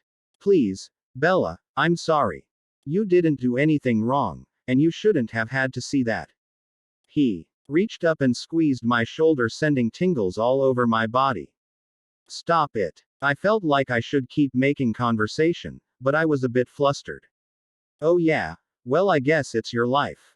I mean, lice obviously just cares about your well-being, but if you don't want to do anything, that's up to you. My grandma used to warn me that really smart people often end up wasting their lives away. I bet you're smart. I mean, well, like you're a good writer. Thanks. Edward Said, seemingly confused. I was babbling. It wasn't safe for me to be this close to him. I couldn't think straight. I was pretty sure I'd just insulted him. Oh no, that's not what I meant. I just, well, I think you sing really great, and, man, you raked it in today. That was probably more than you could make in that amount of time somewhere else. And all those women paying to you sing for them. That must feel good. I mean, I guess you could say you were kind of whoring yourself out to them. They probably don't realize what a true artist you are. You know, it's got to be hard to see past your voice and looks, but really, you're talented. Bella, maybe you should look at the menu, he suggested, trying to save both of us. Alice came back and we all sat around a table with our drinks. Edward took Lucy from Alice and started playing with her.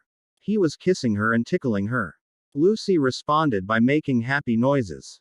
It was so cute that Alice and I just stared at the two of them in awe. I'm pretty sure I was more awed by his broad shoulders than she was, but we both found it adorable. So, do you like being a mom, Alice? I asked while we watched Lucy and Edward. Yes, I love it. I didn't think I could feel this much for another person. Don't get me wrong, it's hard, and I miss sleeping in my alone time with Jasper, but it's all worth it. You've really got to meet someone quick, Bella. I want you to experience this, but not with that loser, Mike. Who's Mike? Edward asked. I didn't think he'd even been listening to us. Who was Mike? I couldn't make the word boyfriend come out of my mouth. I didn't want to say frack buddy or friend with benefits or excuse for not going out on more dates with landscapers. He's a guy who's in love with her, who she feels sorry for and refuses to get rid of, even though she doesn't love him at all, Alice explained for me. Okay. Edward Said and looked at me like I was stupid. I felt my face flush yet again, and I tried to think of a way to explain Mike without making myself sound like a jerk. It's not like that. Not exactly. I don't know how to explain it. It's complicated. Why is it complicated? If you don't love him, why are you with him? Alice demanded. Because Edward was still underage the last time I saw him. Alice, do we have to talk about this now? I pleaded. No. She smiled at Edward, who was giving her a dirty look. I don't want to meddle. She gave her brother a fake smile but bent down to whisper in my ear, I promise we will discuss this before you leave. Edward handed Lucy back to Alice, put his elbows on the table, and rested his head in his hands. I think Mr. Moody is ready to go. Alice nodded toward Edward and start. Ed wrapping Lucy back up in the thingamajig she carried her in. We got up to go. I'll see you guys later. Don't wait up. Edward Said as he stood and walked out of the restaurant. Bye, I said, shrugging at Alice. That's just how he is. Ignore him. She rolled her eyes and finished getting the baby ready to leave. I wished ignoring him was that easy. Scorched. The next few days at Alice's were a whirlwind of activity. Everyone in the family stopped by to spend time with me. I loved how Alice came as a package deal which included a big, happy family that seemed to adore me. Sunday after church, Emmett and Rosalie came over for lunch. I was surprised when Rosalie practically attacked me when she walked in the front door. Bella, come here. You look so much better than you did the last time I saw you. She grabbed my shoulders and turned me around so she could study me. You're working out, aren't you? Sometimes. I searched the room for someone to rescue me, but the only people around were Emmett, who was laughing at Rosalie, and Edward, who was working on his laptop. Rosalie was great, but she could be a little overwhelming if you weren't used to her. That, and I was sort of terrified of her. I'd heard stories and had been warned to never get on her bad side. If that meant letting her curl my hair once every few years, it was worth it. Safety first. I knew it. She looks good, doesn't she, you guys? She looked over at Emmett and Edward. You know it. Emmett winked. Edward sighed, without looking up from his computer. My face was bright red when she finally let me go and headed toward the bedrooms to look for Alice and Lucy. My turn. Emmett opened up his arms to hug me. I wasn't expecting him to squeeze me quite so tightly. I made some strange sort of gasping, choking noises trying to get free. Let her go, doofus. She can't breathe, Edward sighed. Ha ha. Right. Emmett let me go, and I inhaled a deep breath while he patted me on the head. I missed you, little sis. You too, Em. You too. Thanks, Edward. I think you just saved my life. I was proud of the fact that I'd just said a complete sentence to Edward without embarrassing myself. No problem. He didn't even look up to talk to me. If he weren't so good looking, I'd really start to dislike him. I helped Alice set the table for lunch, and as usual, she had effortlessly created a feast including dessert. She was some sort of domestic goddess. And I was in awe. She called everyone in for lunch, and I sat in an empty seat next to her. Emmett came in and sat next to me, and Rosalie joined us a second later. Move, she said to Emmett. Why? He asked. I want to sit by Bella. Rosalie motioned again for him to move. No way. I want to sit by her. I said move, Emmett. Fine, but I get to play Wii with her after lunch, Emmett huffed. Bella, you're so popular here. Don't you want to fight for a seat next to her too, Edward? Jasper chuckled. I'm good, Edward sighed and put his napkin in his lap. Oh snap. We enjoyed lunch. And I loved feeling like everyone was fighting for my attention. I didn't really get it. I'd only been around Rosalie and Emmett a handful of times, but I loved how they made me feel like a long-lost member of the family. I'd just gotten here, but I was already dreading the day I'd have to leave.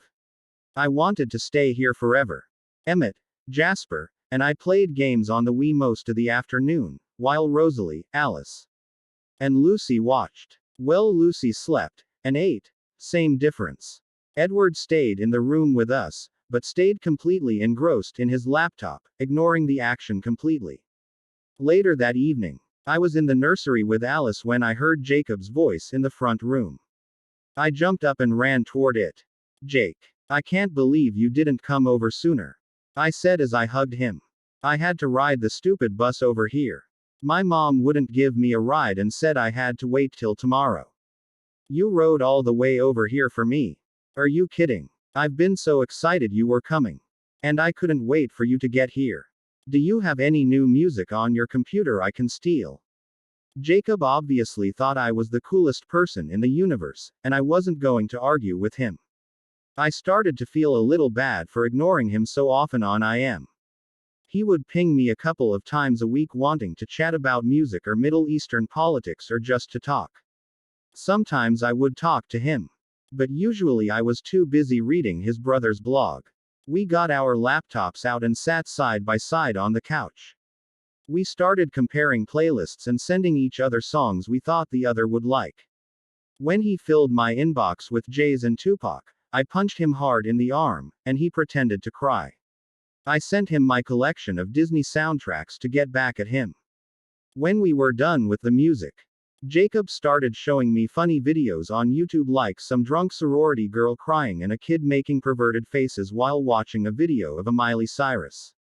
We were both laughing hard. And I might have snorted a few times. When he played a video of some red-headed kid crumping and slapping his own ass, we both started howling.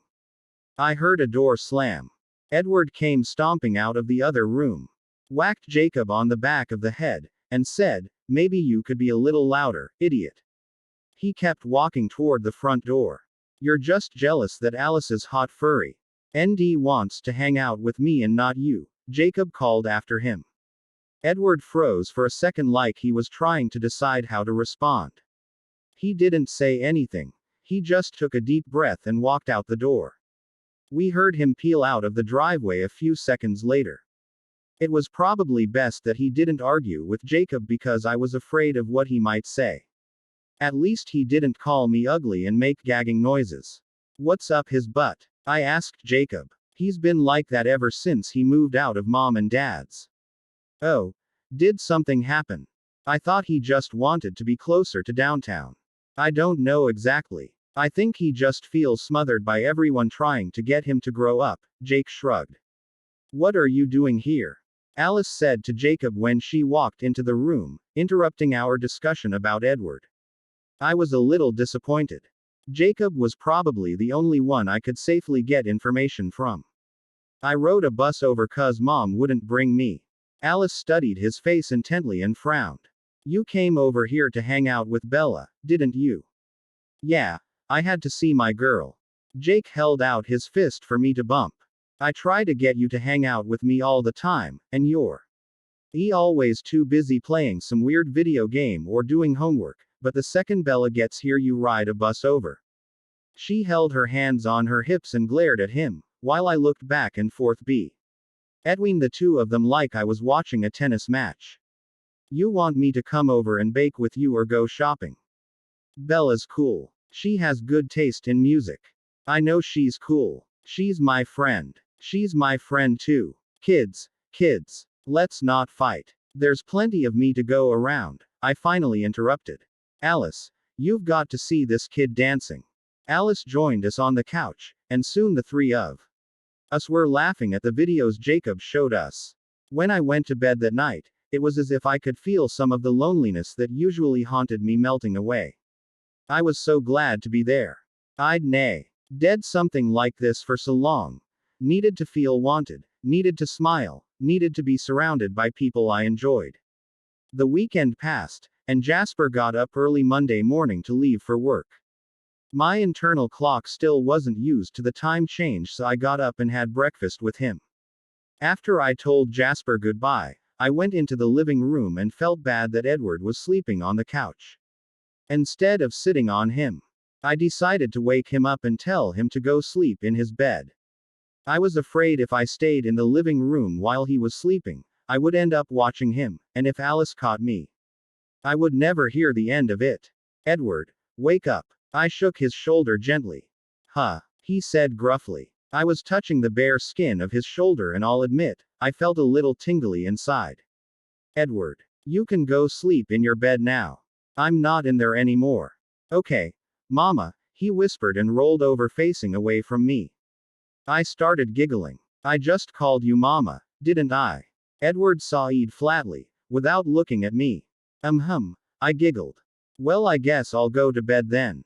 He stood up and stretched his arms above his head. He yawned and gave me an embarrassed shrug before laughing with me a little.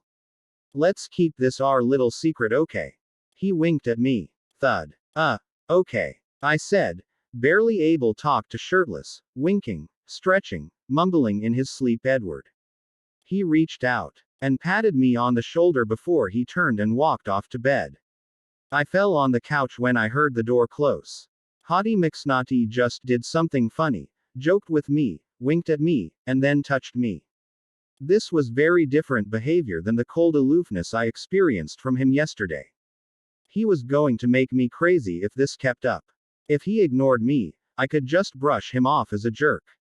If he was nice to me, I could think of him as another member of Alice's family I adored, but this back and forth was giving me a headache. Either way, he was still hot.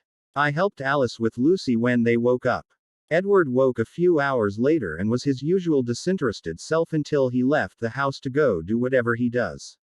I didn't pay much attention to Mr. Moody.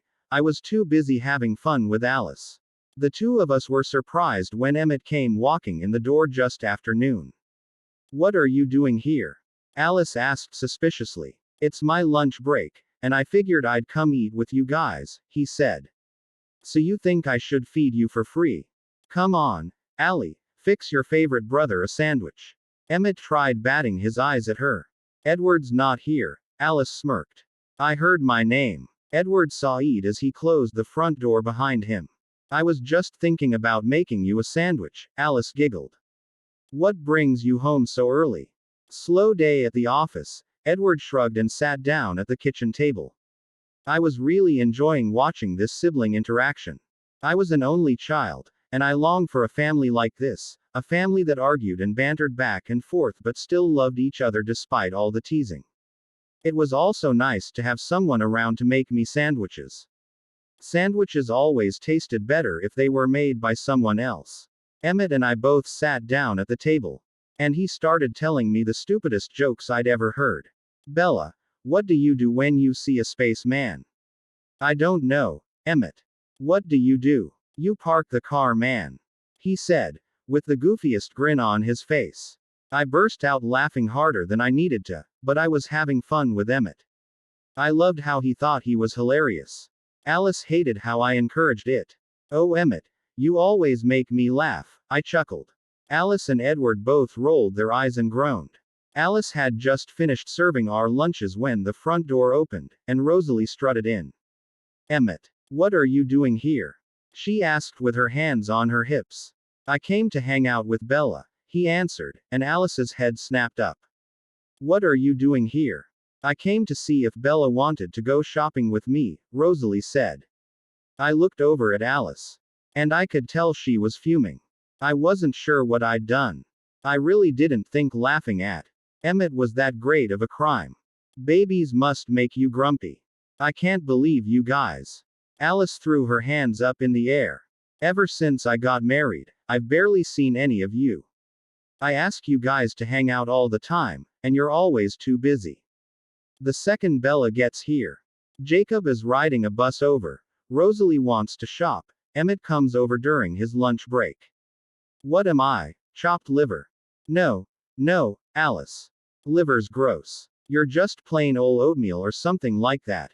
I patted her leg. Emmett, Rosalie, and Edward tried not to laugh. I was really enjoying my popularity here. Alice glared at me, and I just smiled sweetly back at her. I didn't think she was really mad. But I loved it when she got worked up like this. She was so stinkin' cute. Edward, you're the only decent one in the bunch. Thank you for not going gaga over Bella, Alice said. You're welcome. Edward looked at his sister like she was crazy. Of course, you're probably the only one Bella wants to go gaga over her. Alice gave me a look that said, take that, while I secretly plotted her death. I could tell I was probably blushing, but I just tried to act interested in my sandwich. Really, Bella, you're still pining for Edward after all these years? Emmett said, while Rosalie and Alice giggled. Edward looked like he was a mixture of amused and uncomfortable. Yeah, especially now that he's legal. I winked at Edward, and everyone laughed. Thankfully Lucy started crying, and Alice brought her into the kitchen, distracting everyone from my humiliation. I played it off well but still planned to kill Alice. I talked Rosalie into taking me shopping later in the week so I could spend the afternoon with Alice and Lucy. We had a good time looking at old pictures and catching up. It was like that with the two of us. We didn't have to be doing anything in particular, just being together was fun enough. Jasper got home too soon. I liked him, but I loved the girl time. I still wasn't used to the two of them as a couple. I'd only seen them together a handful of times, the fact that they got to see each other naked was so weird to me. Carlisle, Esme, and Jacob came over that night with takeout. I heard Alice mumbling under her breath about the Bella Swan fan club. But I was enjoying myself too much to care. Esme hugged me like I was her own prodigal daughter finally returning home after years of separation.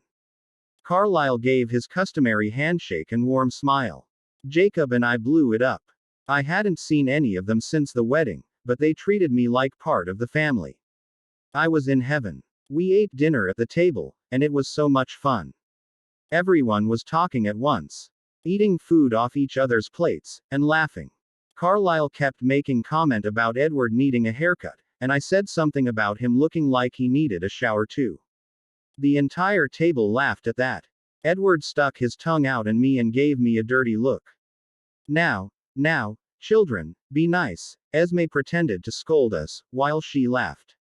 After we finished eating, I helped Alice clear the table while everyone else went to sit in the living room. Alice and I went to join them, and I was faced with precarious seating predicament.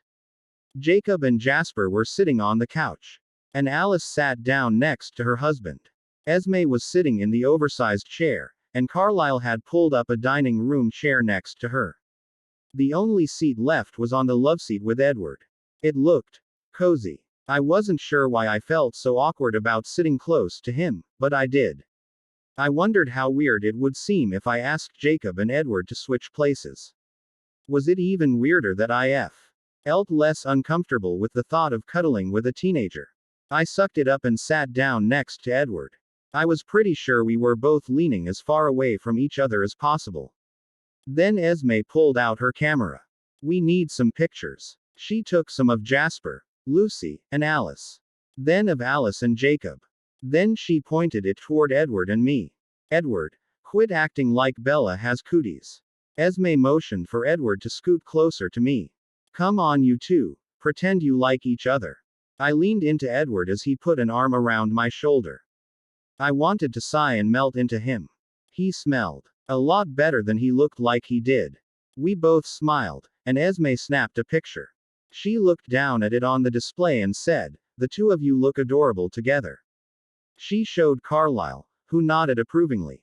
She passed the camera to Edward, who held it so I could see too. Wow, he said and stared at it for several seconds. Esme was right. We were adorable. I think I blushed again. Thankful. Why the sexual tension I had created by entertaining a fake crush on my best friend's little brother was interrupted by Alice insisting that we play win, lose, or draw. It was fun, except for fact that Edward played like a spoiled brat. He was moody and apparently losing was not a viable option to him. I begged Alice several times to let me be on the other team, but she refused. Every time it was my turn to draw, he got mad at me. It wasn't my fault he couldn't tell that what he insisted was an ear was clearly a speedboat. Some people just can't recognize good art. The game wrapped up, and Edward stalked off pouting after we lost. We all had a good laugh at his expense, and the rest of the Cullens got up to leave. Esme hugged me tightly, promising to spend more time with me before I left.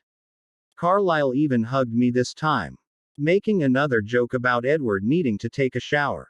I high-fived Jacob and promised to pick him up and take him to the mall or something in a couple of days. I swear my entire family adores you, Alice said after everyone left. It wouldn't be so bad if they liked me half as much. Don't be silly, Alice. I'm just the shiny new toy here for them to play with. Besides, I'm not sure. Adore is the word I would use to describe Edward's feelings for me, I laughed. Oh, don't worry about him. He'll come around. He's just extra moody these days. I'm not worried about it, as long as you like me. I still like you, she winked at me. I wouldn't admit out loud that the whole temperamental, unhappy, muscled, singer thing Edward had going completely turned me on. Bella. Finally, Alice said when I emerged from the bedroom. I was surprised to find Alice up and dressed and even more surprised to find Edward awake and drinking coffee. He looked like his usual grumpy self. But it was strange for him to be awake. Alice was wearing a cute little skirt and blouse, and her hair was perfection. This would have been normal for the old Alice, but not for Alice the mom. Usually, she didn't get dressed up that much unless she had somewhere to go. These days it was normal to find her in more casual outfits. Bella, I got a call from one of the vendors for the gala, and they want me to come by and taste samples from our menu. Edward is going to watch Lucy, and you can just hang out. I was hoping to drag you with me, but you slept too late, Alice said. Oh, sorry. You didn't mention we were going anywhere. I know. They just called a couple of hours ago, Alice shrugged. Don't forget we still need to get you a dress. We only have 9 days until the big event. I was still groggy, and she was confusing me. She was buzzing around the kitchen getting a bottle ready for Lucy and giving Edward instructions. So wait, I'm staying here, but Edward is watching Lucy. Yes, he's great with her. I'm not going to make you babysit on your vacation, silly. Oh, okay. I scratched my head and realized my hair was sticking up. I probably had drool stains on my face. I needed a shower. I'm going to go get cleaned up, I said. I really wasn't used to sleeping this late. Win, lose, or draw must have exhausted me. Who knew creativity could be so taxing? I turned on the shower and waited until the steam filled the bathroom and the mirror began fogging up. I wanted the water almost hot enough to burn me. I stood under the stream, letting it relax my muscles and rinse away my tired haze. I considered the prospect of spending the morning alone in the house with Edward. It would probably be awkward. It seemed like the more nonchalant and cool I tried to play things with him, the more I ended up feeling like an idiot. I just had to remind myself over and over that he was just Alice's younger brother. Way younger brother. Extremely attractive, but much too young for me brother. It was strange that Alice had asked Edward and not me to watch Lucy. Did she not think I was capable of handling a baby? She trusted her grumpy musician extremely attractive younger brother over me. I was good with kids. They seemed to really like me, especially on Halloween. Jake was technically still a kid, and he adored me. It almost felt like Alice was making some sort of statement about how different we were. She was Alice, the mom. I was Bella, the spinster. I wasn't capable of doing her job, and she wanted me to understand that. Maybe I was jumping to conclusions, and Alice really was Saint trying to be nice and respect my vacation. I really wouldn't have minded spending time with Lucy though. We were bound to be the best of friends or the best fake aunt honorary niece ever. I got out of the shower and the steam was so thick I couldn't get dried off enough to put my clothes back on. I felt like I couldn't breathe as I forced the thick air in and out of my lungs. I had to get out the bathroom so I could get a good breath. I wrapped a towel around my body and planned to sprint to the bedroom to get dressed. I cracked the door open and peeked into the hallway. The coast was clear. I made a run for it. And thought I was safe when I made it past the threshold of my bedroom. Well, actually it was Edward's bedroom, and he had chosen that moment to go in there to get something out of his desk. Oh, I said in a high startled voice. Edward turned around, and his eyes nearly popped out of his head. Sorry, we both said at the same time. He stared at the ground like he was afraid of turning to stone if he took one more glance at Medusa and scooted around me toward the hallway. No big deal, I said, but my voice cracked as I said it, furthering my humiliation. What was the big deal? Why was I so embarrassed? I was fully covered. The presence of Edward Cullen seemed to constantly turn me into an idiot. I dressed like my life depended on it, or like he might walk back into the room at any second and see me naked. He would probably bleach his eyes out if that happened. When I was decent, I relaxed a little and spent a long time getting ready. Now it was sure to be awkward here with Edward. My best bet was probably to try and make a joke out of the situation. Hey, I bet you wish my towel would have fallen off, don't you? Or, I know, I'm every 22-year-old's fantasy. You're welcome. Or, geez, Edward, I didn't know you were such a perv. I was probably better off just acting like nothing happened. When it was time to face the music, or musician rather, I made my way to the living room. The sight I was greeted with was so perfect that it made my ovaries ache with longing. Edward was making faces at Lucy, and she was smiling back at him. He would act like he was about to tickle her. And she would squeal in anticipation. It was so cute. Lucy was cute too, I guess. Hey, I said, after I'd been standing there watching long enough to be considered creepy. Hi. Edward smiled at me sheepishly. Sorry again about earlier. I promise I didn't see anything. No, that's okay. It was my fault. I got too hot in the bathroom and couldn't dry off. I should have just waited or please just tell me to shut up, before I embarrass myself even more. Edward laughed and the sound of it made me want to run around the room doing cartwheels in celebration. I was pretty sure that would scare him though. You want to watch TV or something? Edward suggested, trying to ease some of the tension in the air. He looked nervous. Probably because he thought I'd just tried to flash him. Sure. I'm just going to make a cup of coffee. Do you want anything? I'm fine. Yes, you are. I sighed, not loud enough for him to hear. I needed to seriously consider making up some reason I needed to leave early and go back to Boston. My hormones were getting away from me, and the more time I spent here, the more I was losing control of my thoughts. I was thinking of Edward more and more like a man and less like Alice's younger brother. It was wrong on so many levels. He was young. Young enough that it didn't seem okay for me to be attracted to him. He lived across the country from me, and he was Alice's brother. She would hate me if she could hear my thoughts. I got a cup of coffee and was just about to start giving myself a pep talk, when I heard Lucy start to cry. I walked back to the living room. And Edward was standing up, bouncing her. Need any help? I asked. I'm not sure, he admitted. This is when I usually hand her back to Alice. Maybe I should make her a bottle. I'll make her one. You just keep doing what you're doing. I went into the kitchen and pulled out a bottle and the formula. I started reading the directions, but I wasn't sure how many ounces to make or how much Lucy weighed. I was pretty sure she was somewhere between 10 and 30 pounds. Maybe she could suck on a pickle, or we could give her some liquid coffee creamer. Alice had that tasty caramel flavored stuff. Thankfully, when I glanced in the fridge, I found several bottles already made up. I let out a sigh of relief that I wouldn't have to ask Edward how to make a bottle. Could I have been any more stupid? I ran the bottle under hot water in the sink to warm it like I'd seen Alice do a few times. When it felt warmer, I brought it out and handed it Edward. He sat down on the couch with Lucy and put the nipple in her mouth. She was immediately quiet except for the sucking noises and happy coos.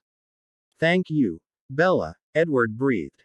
She doesn't usually eat again so soon, but she's probably edgy without Alice here. She doesn't leave her very often. Well, it's really nice of you to help her out. I'm glad I was here to help. Edward smiled at me. I wanted to swoon. He looked back lovingly at Lucy and continued to hold the bottle to her mouth. A few seconds later he glanced back up at me. Do you want to feed her? Oh, sure. If you don't want to. I mean, it can't be that hard, can it?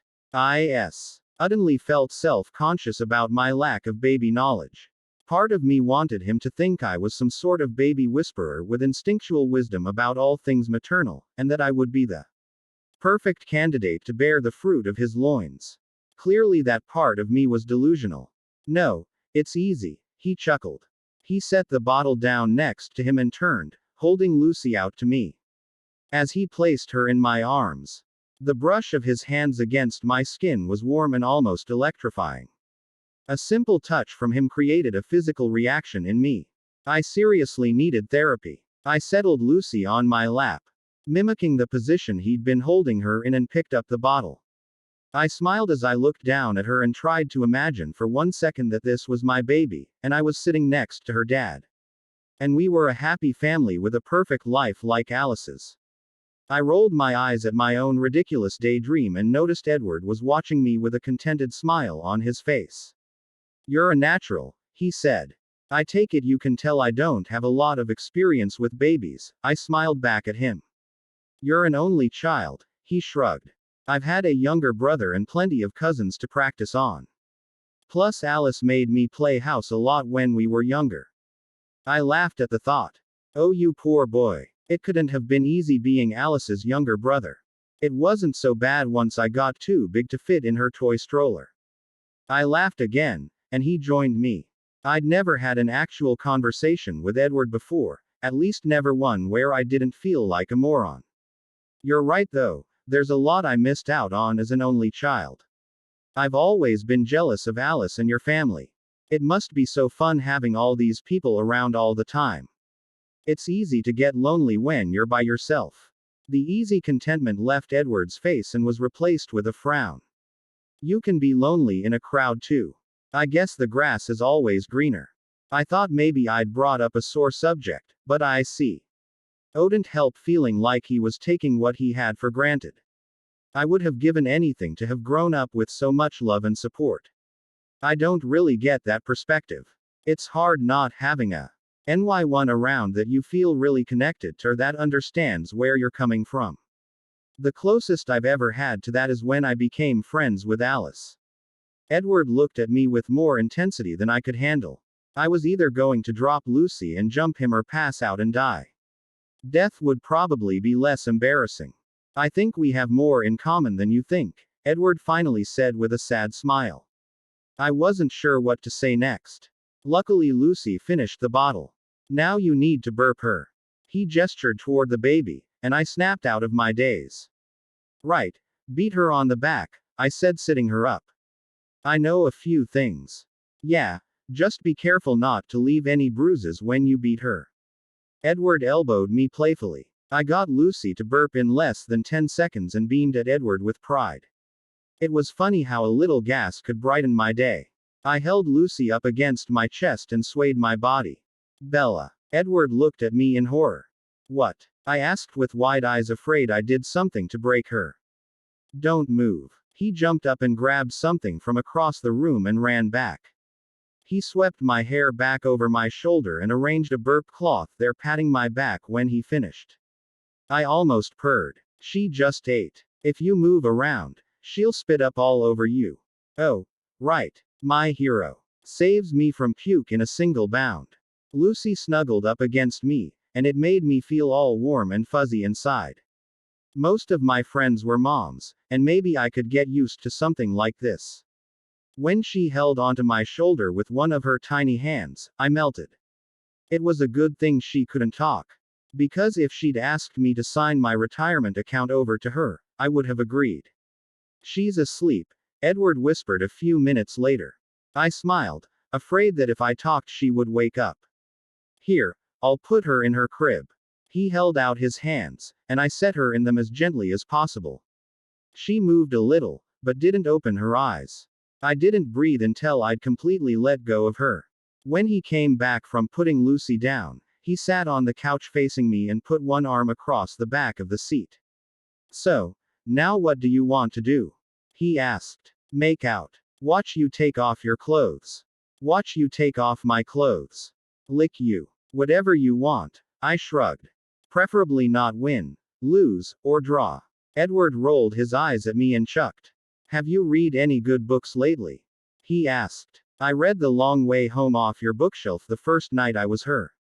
I stayed up for hours. I couldn't put it down. Really? His face grew animated. You liked it. Alice tried to read it and wouldn't even finish it. It's one of my favorite books. I loved it, I said honestly. Edward started telling me about the next book in the series, and I could tell by how big his eyes got and how he talky. A little louder than necessary that he felt passionate about it. I loved listening to him speak. He looked so different from the brooding, moody musician vibe he usually gave off. He looked like he aired and like he could even feel something other than annoyance. Would you want to read the next book? I have it in my car, and I'm on the third one. Maybe we could even just sit here and read until Lucy wakes up or Alice gets back. That sounds perfect, I said, and it was. Edward and I sat side by side on the couch reading the books, and every once in a while he asked me what part one was on. IANSW. And he smiled fondly and told me I was getting to the good part. I laughed, and said, that's what you told me 50 pages ago. We weren't sitting close enough to cuddle, but every once in a while. Our elbows touched if we turned a page at the same time, or if he leaned over to see what I was reading. I felt comfortable around him for the first time. I was also impressed that his idea of a fun afternoon was sitting around reading. It just made him even hotter. I was finally seeing the side of him that Alice described when she talked about him. She said he was her favorite sibling and that he could always make her laugh. Alice also described Edward as extremely intelligent and artistic, and she always bragged about how talented he was. He had been planning to go to medical school after college. But after only one semester he shocked everyone and dropped out. He took classes at the community college every now and then, but it was a pretty controversial topic from what I understood. Carlisle and Esme had always been loving, supportive parents but had trouble accepting his choices in this area. I could understand why. It's not exactly every parent's dream for their child to grow up and work as a street musician. Sitting there next to him, I wondered what his plans were. If he was content with his life, it didn't really show. He seemed angry and frustrated more often than not. I was glad to see the other side to him. I glanced over and felt an ache in my chest. Not the lustful ache, that longed for his pants to come off, but an ache to see him smile like this more. Inexplicably, his happiness mattered to me. It was silly, really. He was my friend's little brother, but I couldn't help replaying the words he'd said over again in my head. We have more in common than you think. He was lonely. I didn't understand it. But for some unknown reason, I wanted to. We were still reading and Lucy was still asleep when Alice walked in the door at a little after 1. Edward looked up and told his sister hello. He gave her a report on Lucy, including a lie about how he was struggling, and I saved him with my maternal instincts. Alice thanked him, and he said he was heading out. Where are you going? Alice asked. Down to the market, he answered. Edward, why don't you just stay here today? She whined. Edward's demeanor changed in an instant. Moody Edward was back in full effect, and he glared at his older sister. They seemed to be having a silent conversation, and just before I started humming the Twilight Zone theme song, Edward turned without a word and walked out the front door. Bye. I called after him sarcastically. I had fun too. I swear he will never grow up. Alice sighed and walked off to check on Lucy. I stood there wondering what in the world had just happened. I could hear Lucy crying for the 3rd time that night. It had been an uneventful few days. I ran around with Alice trying to help her get ready for the gala, finally went shopping with Rose, took Jake to an arcade and kicked his butt at air hockey, and said embarrassing things in front of Edward, who acted like I smelled bad. I'd hoped we'd formed some sort of camaraderie after reading together, but apparently I was wrong. I could hear Alice down the hall talking to Lucy, and I climbed out of bed to see if she wanted me to take a turn. Alice, do you want me to rock her this time? I asked with a yawn. Oh no, go back to bed. Alice answered. She was sitting in the rocking chair holding Lucy. She could barely keep her eyes open. No, it's okay. What do you think is the matter with her? I guess he's going through some sort of developmental stage. Her body's changing and growing, and every few months we go through a phase where she doesn't sleep well. It's the worst kind of torture. I'll sit up with you for a bit at least. I offered. Alice was either a martyr or didn't think I could handle it. I should have taken a picture to show her how bad she looked. That would show her not to minimize me. Sure. I love having you around. Alice smiled through her tired eyes. I sat on the small bench in the room, while Alice rocked Lucy in the rocking chair. We started talking, and it wasn't long before Alice brought up Mike. So, Bella, let's talk about your little problem, Alice said and gave me a look filled with motherly concern. It was the look she gave when she was about to meddle. What little problem? Mike. I should have never mentioned his size to you, I sighed. Bella, be serious. What are you doing with him? You act like he annoys you, and we both know you don't love him. I don't know, Alice. You don't understand how hard it is being alone. I mean, how can you? You have everything I don't. Alice was silent, which was very unusual. I looked up at her, and she seemed really sad or hurt or something. Alice, I'm sorry. I'm not trying to be harsh. It's just a sensitive subject, I whispered, worrying that our arguing would bother Lucy. But you don't love him, Bella. That can't be okay. What are the alternatives at this point? I'm 29. All the single men left seem to be single for a reason, or they just want sex. Mike cares about me, and I think surely he must be better than nothing. That's a terrible thing to have to settle for, Alice pouted. You deserve more. You deserve love. Well, we don't always get what we deserve, Alice. If you know anyone single, halfway intelligent, and willing to date someone this average, please, by all means give him my number. Jacob's getting a part-time job dog sitting, and he seems to be rather fond of you, Alice sighed. I do like him young. We could always drive by the middle school and see if there are any prospects, Alice giggled. And here I was thinking we should check out a frat party. You're a genius, Alice. Well, that's true. We relaxed again. And the subject was dropped for now. I sat up with her for a few more minutes, until she put Lucy down, and we both went back to bed. It didn't last though. I heard Lucy crying a few minutes later. I was about to get up again, but I heard Jasper tell her he'd do it. If I knew Alice though, she still wouldn't be able to sleep until Lucy was settled. I was up early the next morning. And Alice finally dragged into the kitchen later than usual. Instead of getting breakfast ready and making Jasper a 4-course lunch to go, she got out some cereal and told him to pick something up. She had bags under her eyes. And her hair was matted flat against her head. Alice, you look awful, I said. Thanks. She slumped in the chair next to me. It was a rough night.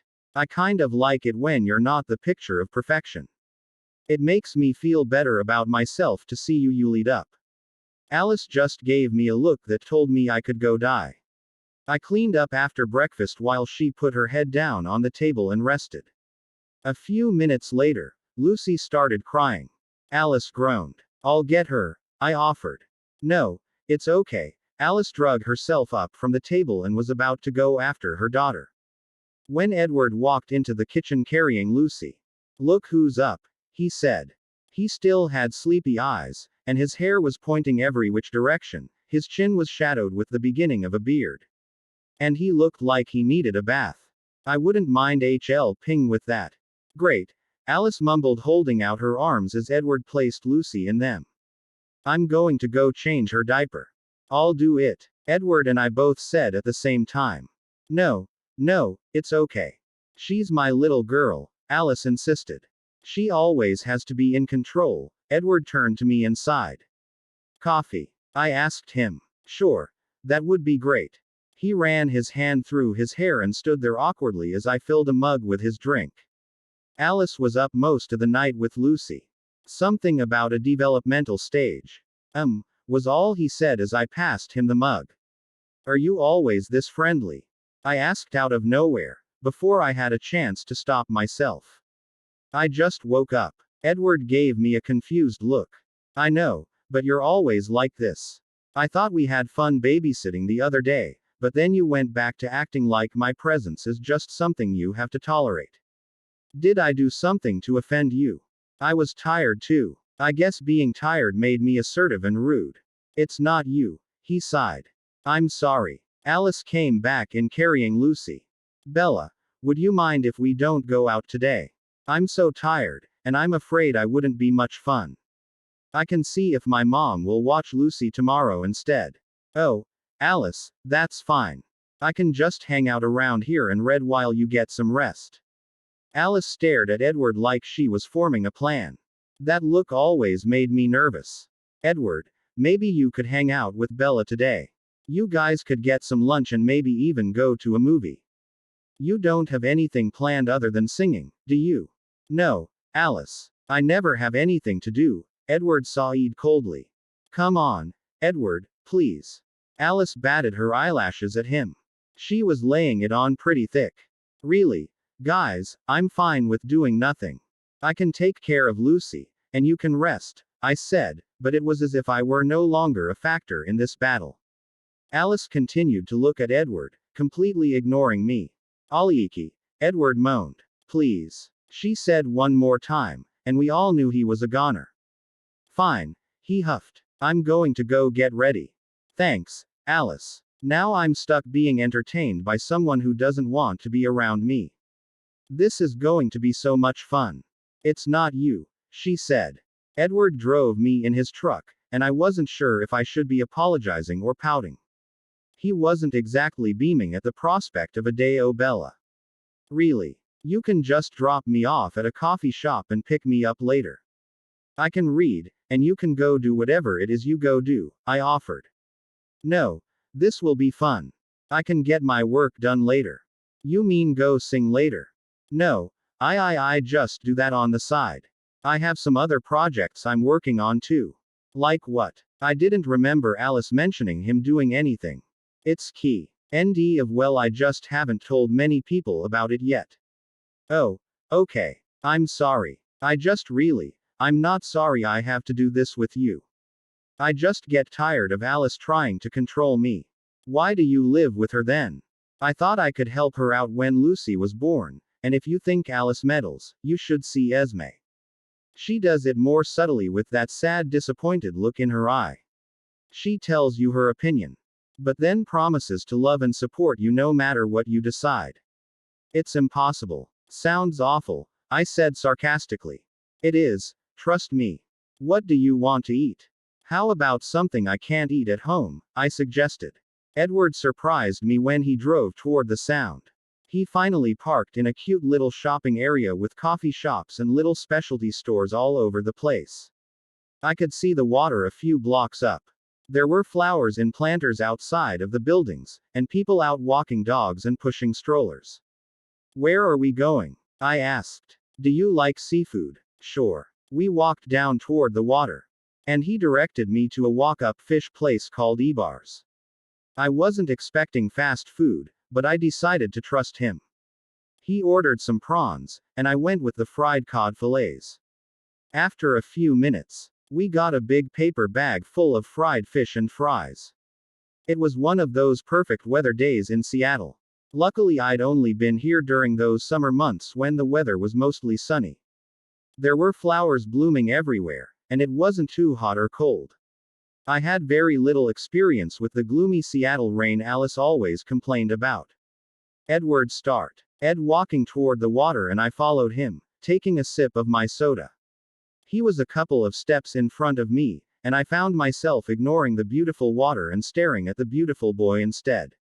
His shirt was kind of a wrinkled mess, but the messy look worked for him. I could see the definition in his arms where the sleeves of his button-up shirt were rolled up past his elbows. His shoulders were wide and looked solid but not husky. He was tall, but not freakishly skinny like some musician types tended to be. He was pretty much perfect. He obviously didn't try to look good. He didn't need to. Edward led us to a bench which faced the water and sat down. It's so beautiful here, he said. I thought you might enjoy this more than sitting in some restaurant. I do. I love the scenery. I made a little inside joke with myself.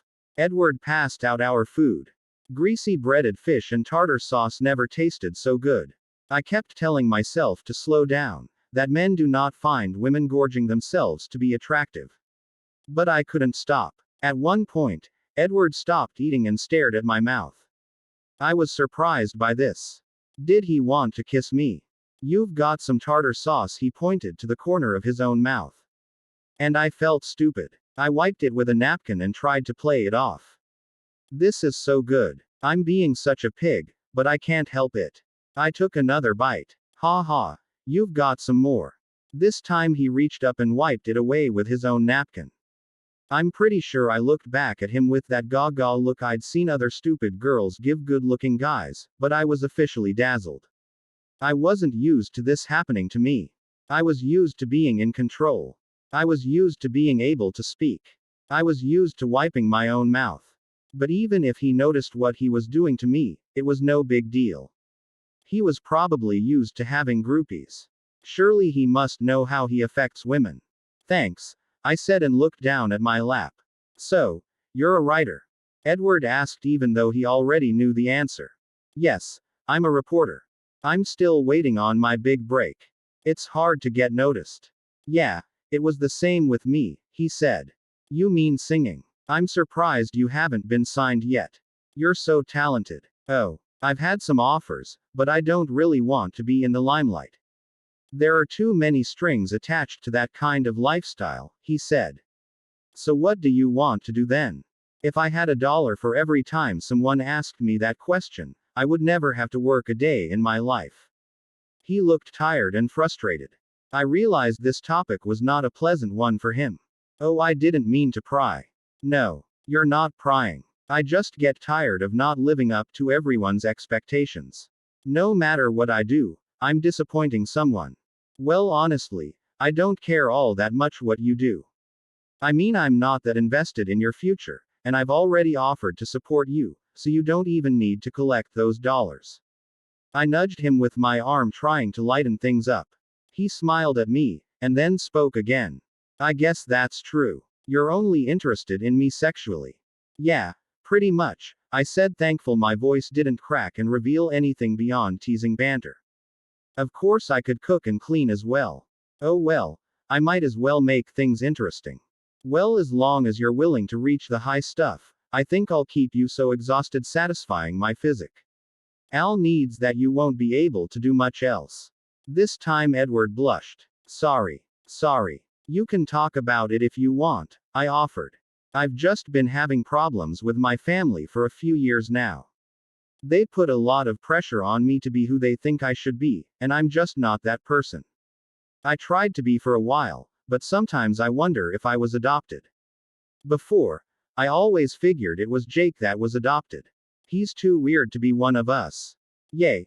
Well, that would explain his strange fascination with rap music. That's definitely not genetic. Edward chuckled. I know they want the best for me. But we have very different ideas about what that is. My dad is a doctor, a scientist. I'm more creative. That kind of stuff makes me feel claustrophobic. I thought back to his blog, to the song he wrote for Alice's wedding. Even how excited he got over the novel he'd read. The idea of his words being trapped or stifled made me cringe. I wanted him to be able to create. He was an artist. It was clear to me. I think you're right. You need to follow your own path. It might be hard for them, but in the end they'll be happy that you're happy. I don't think you should worry so much about pleasing them. I know. I just hate feeling like I've disappointed them. I end up trying to conform, but then hating myself and all of them for boxing me in. My mom picks up the community college schedule for me like clockwork every semester. And then says, no pressure, when she hands it to me. Have you told them how you feel? From what Alice has told me, they think you are just waiting, trying to decide what to do with your life. It doesn't seem like they understand you don't want their help. They think you want options to weigh. Yeah, I know what I want to do. I just haven't worked up the courage to tell any of them yet. I'm afraid if I fail, I'll have to admit they were right or something. I want to see how things work out before I let them in on it. You might not be giving them enough credit, I offered. But I wasn't sure exactly what we were talking about anymore. I think you should give them a chance to be supportive. I haven't talked to anyone about this for a while. Thank you, Bella. It was good to get some of it out at least. Hey, that's what sugar mamas are for, right? Can I have some money for clothes later? Edward winked at me. Only if you take off your clothes first. I said it as a joke. But Edward's eyes got huge and his face turned red. Crap. I'd taken it too far. I had a problem with taking jokes to the next level when they were only safe on the ground floor. I mean, not here in public, obviously. I don't want you getting arrested. I would have to spend your clothing allowance on your bail. My dad is also a cop, and I'm not sure he would like me hanging out with criminals. You can keep your clothes on. Why oh why could I not shut up? How about we go catch a movie now? Edward Said, finally saving me from myself. Okay. Better than jail, I said in a voice that came out a little too loud and obnoxious. I was an idiot. Edward smiled and gathered up our trash to throw away. I made myself promise not to talk again. Ever. We walked a few blocks to the movie theater, and I kept my promise. It was easier to focus on watching Edward walk anyway. The theater was an old-fashioned kind, with the blinking marquee out front, and only 2 screens inside. There were 2 movies playing. The Proposal and a Disney movie. Something about going to a kids' movie with Edward seemed a little too ironic, so I chose The Proposal. Disney might have been ironic, but The Proposal was sick and wrong. It was about a woman who ends up falling for her younger assistant. He was funny and cute and had abs of perfection. The coincidences didn't end there. The guy had a grandma and the girl had brown hair. I just hoped Edward didn't think I'd done this on purpose. The movie I chose was embarrassing, but sitting through it next to Edward was pure torture. The close proximity, his smell, and the fantasy I'd been fighting off of making out with him were almost enough to kill me. He had his elbow the arm rest, and I longed to make contact. Maybe I could do the yawn and stretch move. I laughed to myself. When I thought about how he might react to me putting my arm around him, he would know for sure I was a freak. He looked over and saw me laughing. I smiled and nodded toward the movie. It was at the part where Sandra Bullock got told she was being deported. Not exactly a comedic moment. I hate Canada. Go USA. I whispered loudly, trying to make it seem like I was just celebrating sticking it to a Canadian. I broke my promise. Edward chuckled, and I once again became obsessed with his elbow. I finally stuck my arm flat on my leg and reached up with my pinky until it barely grazed his arm. It was the closest to cuddling I could manage without him noticing. The movie seemed like it lasted forever. Edward kept glancing over at me when he laughed, like he wanted to see if I thought it was funny too. I was having trouble focusing on the movie though. I was too busy alternating between picturing myself in Edward's arms and then yelling at myself for failing to control these thoughts about him. If only he would be a jerk to me all the time, it would make it easier. This nice guy routine was about to make me nuts. I could dismiss Edward the grouch, but Edward the sweet, thoughtful, misunderstood artist was hard to resist. My imagination kept going into overdrive, and my fantasy life was bordering on ridiculous. Alice would never talk to me again if she knew he thoughts I was having about her brother. The movie finally ended, but I didn't want to leave. I wanted to keep sitting there imagining this was a date and that Edward was going to kiss me when we got in the car. I wanted to imagine us holding hands in the parking lot and joking about how I also had brown hair, and he also had a grandma. Bella, are you coming? Edward was standing a few steps down the aisle waiting for me to get up. Oh yeah, sorry, I just like to watch the credits. The little people deserve their moment to shine too. The actors aren't the only ones who make a movie happen, I said. Wow, you're passionate about movie production, Edward Said. I mentally kicked myself. It was just after 4, and Edward started driving back to the house when his phone rang. Alice, come on, that is miles away. Can't I just get some from the grocery store? Edward paused and I could just imagine Alice arguing with him. She liked to get her way. Fine, Edward sighed. I'll see if Bella minds riding along. I'll drop her off first if she doesn't want to go. Edward hung up the phone and turned to me. Alice is insisting that I drive to a peach orchard about 45 miles away and get some fresh peaches for her to make a pie tonight. I won't be offended if you don't want to ride all that way. Oh well, if you don't want me to go, then that's fine. I mean, I don't want to bother you. You might want some time to yourself. No, I'd like the company, but I don't mind taking you home if you've had enough of me. Oh, I guess I'll ride along then. I'm sure it will be nice to see some of the countryside. Countryside. Were we in Little House on the Prairie? How about some music? Edward Said, pulling out his iPod. I silently thanked him for not trying to make more conversation. I couldn't stop being stupid. I needed medication. He turned on some music, and his tastes were weird. It wasn't like the stuff I'd heard him sing. It was more folksy, bluegrassy, countryish. Do you mind if I roll down the windows? He asked. No, it's fine. I stuck my hair up in a ponytail, and enjoyed the breeze blowing on my face. I felt so rural, driving in a truck, listening to bluegrass, and enjoying the scenery. The only thing that would have made this more like a scene out of 7 Brides for 7 Brothers was a barn and a flowy skirt. Well, and maybe a wagon instead of a truck. Edward would have to go by Ed. I'd also probably have to marry his older brother named Ephraim. We got to the orchard and wound around the dirt road until we found the stand. Usually they had some buckets already filled with peaches you could just buy, but they were out. We had to pick our own and then come back to pay for them. This was turning into one of the best dates I'd ever been on. Hopefully by some miracle I'd get lucky at the end. With our bucket full and the peaches paid for, we finally climbed back into Edward's truck and headed for home. I smelled the smoke before I saw it. My eyes scanned the horizon, and I saw the black billow a few miles up the road. We were heading in the general direction. Edward, there's a fire. We can't go that way. I think it's just a controlled burn. The fire department does it to pee. Prevent any forest fires from spreading out here during the dry season, Edward said. It's nothing to worry about. I started breathing fast. My chest tightened. This had been happening to me ever since I was a kid on a camping trip. I was standing next to the fire when the wind changed direction, sending a huge billow of smoke straight at me. I took a huge breath. It burned my lungs, and I couldn't get a good breath for a long time. I'd cried and cried in my mom's arms. Since that day, the smell of smoke always caused this reaction. It created an irrational panic in me where I was terrified I would suffocate.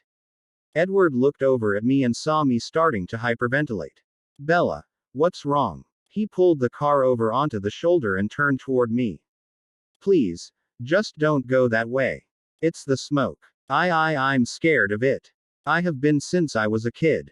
Edward started rubbing big circles on my back and telling me to breathe. It's okay, Bella. The fire department sets these fires. They can only go so far. And then they have to stop. It burns itself out. It can't get you. It's perfectly safe. He kept comforting me and finally had the wisdom to roll up the windows and turn the vents to inside air only. Once I couldn't smell the smoke, I started to calm down and enjoy his caresses. I might have milked it just a little bit longer than I needed to, but it felt so good. Okay. I think I'm okay now. Are you sure? He asked with his hand still resting on my back. Yes, thank you. That was actually pretty mild compared to what usually happens to me when I see a grass fire. No problem. Just don't scare me like that again. He moved his hand off my back, and I missed it. I think he took an extra long way home in order to avoid the smoke, and I was touched by his kindness. He didn't make me feel like a freak. The way he'd handled the situation had been wonderful. We got back to Alice's, and I held the front door open while he carried in the box of peaches. He sat them down on the table, gave me a quick smile, went into his room and shut the door.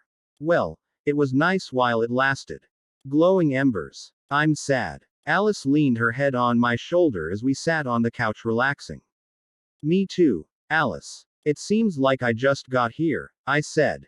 I can't believe we only have 4 more days together. I'm going to die when you leave. You're just a tad dramatic, dearykins. I know, but you're my best friend, and I never see you. We'd spent the afternoon running errands and getting ready for tomorrow's gala, while Esme came over and watched Lucy. Jasper had offered to take Lucy over to Ed and Rosalie's for the evening, so the two of us had the entire day together. You could always visit me for a change. No, wait. You have a baby now. You're trapped. You will never be fun again, I groaned. Look who's being dramatic now. I'm just glad Jasper offered to give me a break. I'm going to be fun tonight. You know Jasper doesn't like me to drink anything but wine. He can be such a fuddy-duddy sometimes. But I want to make gin and tonics tonight when we get home. Jasper's probably just embarrassed that your favorite drink is an old lady cocktail. Alice pursed her lips and stared at me with a fake glare from the other side of the couch where she was sitting. Suddenly, she launched herself at me, tackling me over onto my side while she squealed, "It's going to be fun and you know it." Get off me. I laughed. Not until you say it's going to be fun. She dug her bony elbow into my side. It's going to be fun. It's going to be fun. I gave in, and she rolled off of me with a huge smile on her face. Geez, Alice. You didn't have to attack me. It's the product of growing up with all these brothers. Sometimes you have to fight for what you want. She stood up, straightened her clothes, and skipped off to get ready. Alice and I had sushi for dinner, and it was the best time I could remember having in forever. We laughed and teased each other and talked about our lives. It was different than it had been before. Alice was in a different place in her life now, but it didn't mean we weren't still able to connect. No matter what, Alice and I would always just work. We had that type of friendship. After dinner, Alice suggested we go by Edward's coffee shop for dessert. I tried to act indifferent, but I wasn't going to pass up a chance to stare at my favorite view. I wasn't prepared for what I found there. When we walked in the door, I was immediately assaulted by his voice. It swirled all around me and wrapped me up like a blanket on a cold day. I let out a sigh before my eyes even found him. He was sitting in a chair on the little makeshift stage in the corner, playing his guitar and singing with his eyes closed. The song was slow and sad, and it made me want to hug someone. Preferably him. Oh good. I didn't know he was playing tonight, Alice said. I'm going to run to the bathroom. I nodded, barely acknowledging that she had spoken. Somehow I made my way over to a table, dragged the chair back to sit down. And it scratched against the floor. Edward opened his eyes. He continued to sing but looked straight at me. He didn't acknowledge me. His voice didn't falter. He just stared and sang and sang and stared. It should have freaked me out or embarrassed me, but it didn't. I was too busy watching my life fall apart in front of me. I started to feel it, the ache that you get somewhere between your heart and your stomach. I long for this boy. Not just lust. Though it was there of course. I was physically attracted to him. I'd have to be blind and deaf not to be, but I also longed to know him. To understand what his words meant, why he wasn't quite happy. I wanted to make him smile, to touch him the way his words had touched me. Somehow all the jokes and teasing had morphed into something else. I was so screwed. I looked away and felt the heat on my cheeks. I couldn't do this. Nothing would come of it. Nothing could come of it. For one thing, he would never be interested in me. I was old and mediocre at best. I wasn't deep or artsy like him. I had nothing to offer. I doubted he would really take me up on my offer to support him financially in return for his services. And I was pretty sure that would make him a whore if he did. His sister was my best friend, and though she joked about it, I doubted she would be pleased if her brother chose to date someone so much older. When I looked up again, his eyes were closed. I didn't even hear Alice sit down. Bella. You're staring at my brother again. I thought I heard Alice mutter something, but I couldn't make it out. Edward finished the song and stood up with his guitar. I have to go to the bathroom, I said and jumped up. If Edward came over here to talk to us now, I was bound to throw up or die or something. I was losing my mind. I stayed in the bathroom long enough for them to think I must be having digestive problems. When I came back out, Edward was safely behind the bar making coffee. And Alice had 2 drinks for us at the table and a piece of cheesecake. I sat down, and Alice started talking. I started eating the cheesecake and listened to her ramble on, but I was acutely aware of Edward being just across the room. I chanced a glance up at him, and he was looking at me. My eyes opened wide, and I panicked. I looked down, sure I must have had food on my shirt or toilet paper hanging from my pants or something equally humiliating. I didn't see any problems, so I shyly glanced back at him. He smiled at me with a small wave, and I'm pretty sure I died. I smiled back, fully aware of the heat on my cheeks as I did so. Bella, would you please stop molesting my brother with your eyes, and pay attention to me? Alice said, sounding annoyed. I tried to think of a joke about how hot he was or how I would be his sugar mama, but I couldn't get anything out. Okay, was all I said and shrugged my shoulders. I finally realized Alice was on the verge of getting seriously irritated. And I didn't want her to suspect the chaos that was going on inside of me right now. This was supposed to be our night. I wasn't supposed to be the stupidest person in the history of the world. How about we go get our ingredients and head back to the house? I said and made myself stop staring at Edward. Alice agreed, and we moved in the direction of the door. I took one little glance back over my shoulder in Edward's direction. Our eyes met again. Was he watching me? He gave me a crooked smile and a nod that made my insides all mushy. I smiled back nervously and quickly looked away. We made our way to the store. Alice and I were not drinkers by any stretch of the imagination. Alice was so little that after a few sips, she usually just fell asleep. I, on the other hand, just had very little use for it. I could drink 2 margaritas and feel nothing. It must have been a genetic thing. We swans could hold our liquor. Alice insisted on buying cute little glasses to mix our drinks in. I thought it was pointless. She'd be snoring in 10 minutes. We got home, and Alice started mixing up our concoctions. We sipped our drinks and looked at gossip magazines together. It was like heaven on earth. Me, Alice, old lady drinks, and pictures of Brad Pitt. Alice had just started yawning uncontrollably when Edward walked in the door. "What are you doing home so early?" Alice interrupted herself with another yawn. "Slow night. I got off early," Edward sighed. He bent down and kissed Alice on the cheek. Sometimes he did the sweetest brotherly things for her. Other times he acted like he despised her. Maybe he had multiple personalities. I wished he would just talk to her about the things that bothered him. I could tell that the strain on their relationship was hard for her.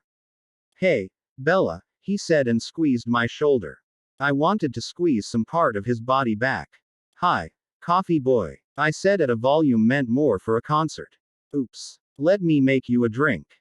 Alice found a sudden burst of energy and ran to the kitchen. Edward sat down on the floor on the other side of the coffee table. I could feel my pulse thumping in my ears.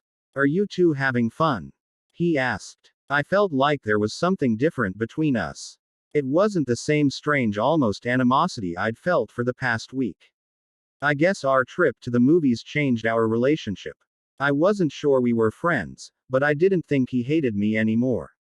It made my predicament that much more excruciating. "Oh yeah, I'm just surprised Alice is still awake. This has to be some sort of new record for her." Edward chuckled and shook his head in agreement. He had the sexiest Adam's apple I'd ever seen. Alice brought Edward a drink and threw a magazine his way. He started looking through it. Alice started making fun of the sea.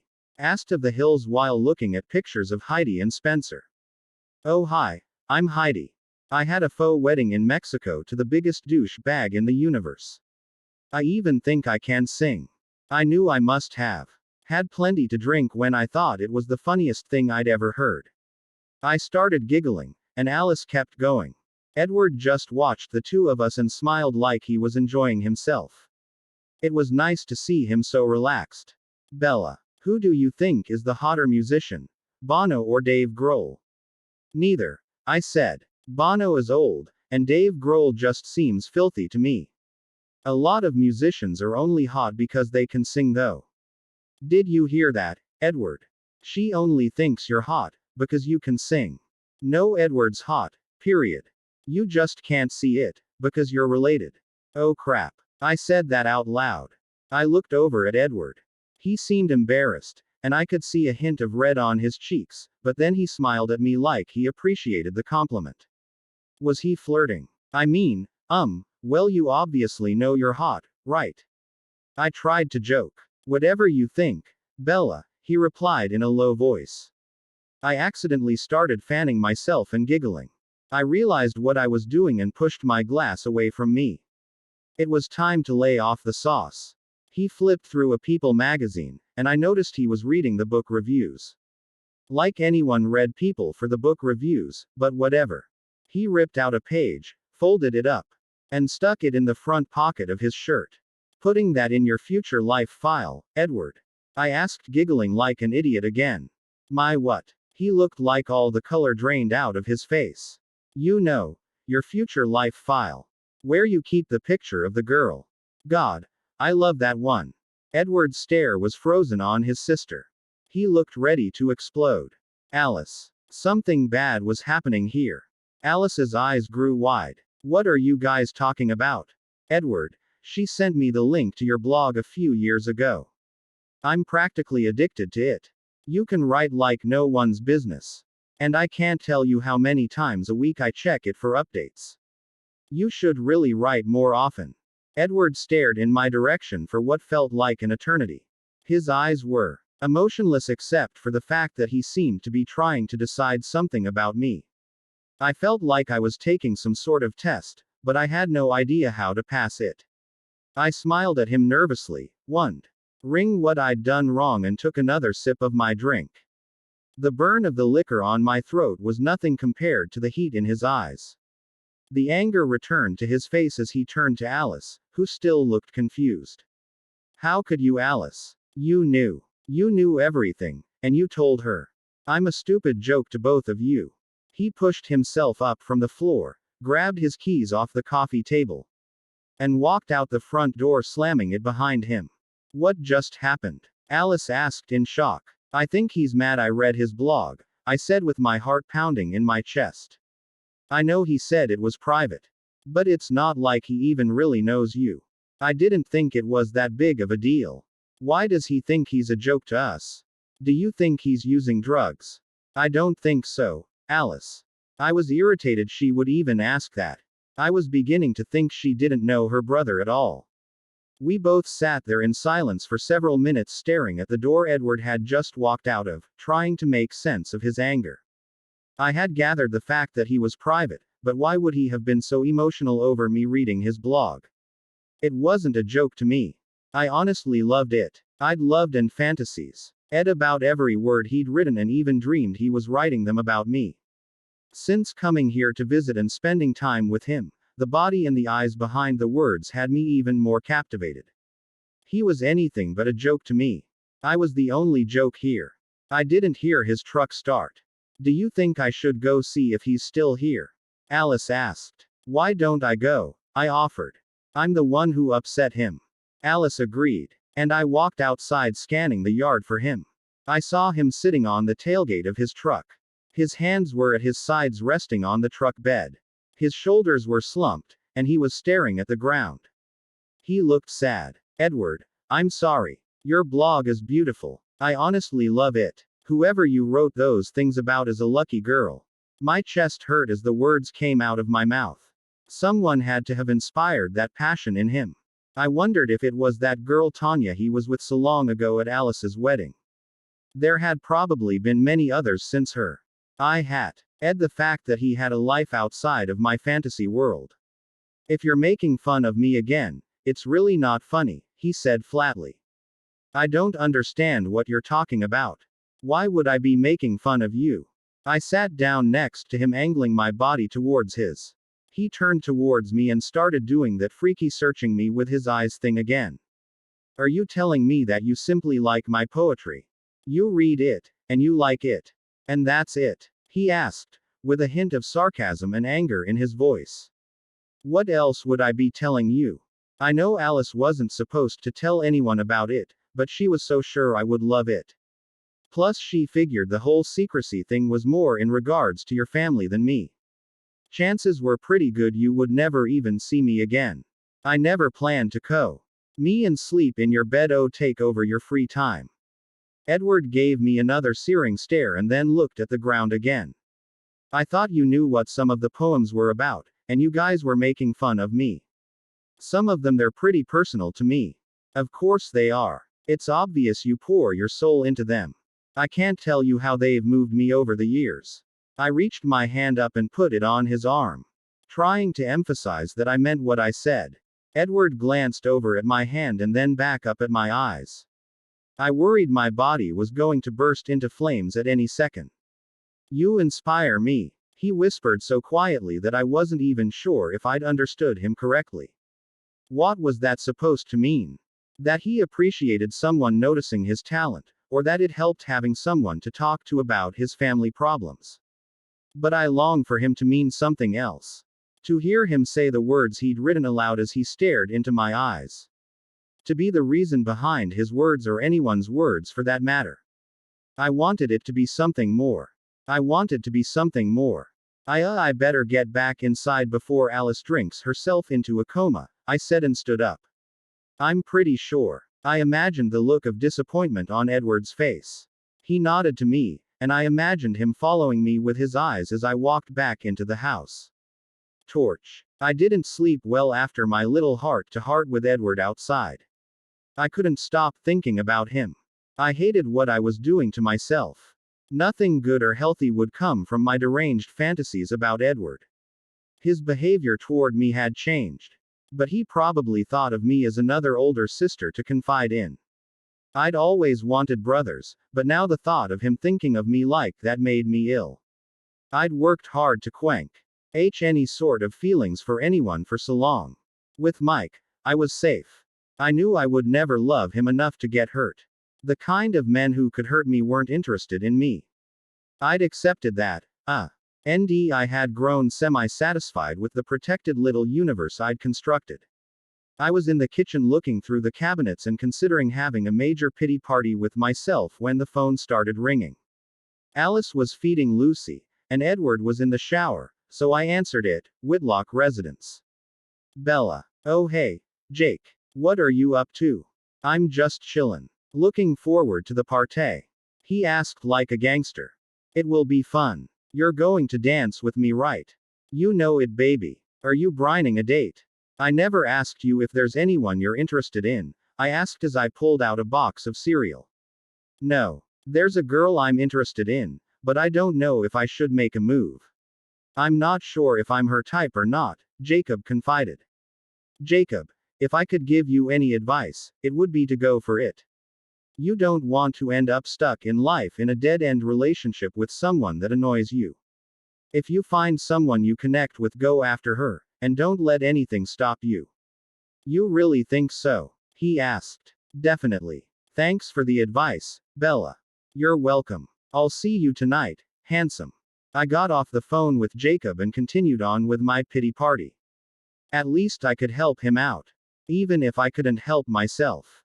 The fact that Edward seemed to be everywhere I went on the day of the fundraiser only made matters worse for me. He told Alice he wanted to help her with whatever she needed. She was surprised but almost giddy that he'd offered. He was up early and ready to assist us. He helped load the car with Alice's things, looked after Lucy, went to the venue with us, unloaded the car, carried things for Alice, and helped set up. He was right in the thick of it the whole time. I was working on carrying the centerpieces to the tables, and I was struggling. They were heavy vases filled with marbles, water, and fresh flowers. Whoever's idea it was for me to do this, obviously didn't know me very well. Hey, let me get that for you. Edward came jogging up to me out of nowhere.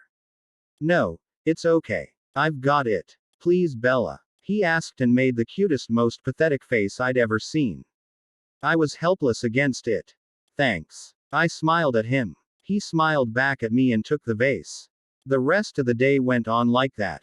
I was convinced I was losing my mind, because I swear I saw him looking at me several times. Whenever I caught his glance, he would smile at me, sending my emotions into another tizzy. Everywhere I turned, there he was. If he wasn't busy with a specific task, he was at my side talking to me or offering to help with whatever I was doing. I wasn't complaining. I liked having him around. It made the work go by faster, and he made me laugh more times than I could count.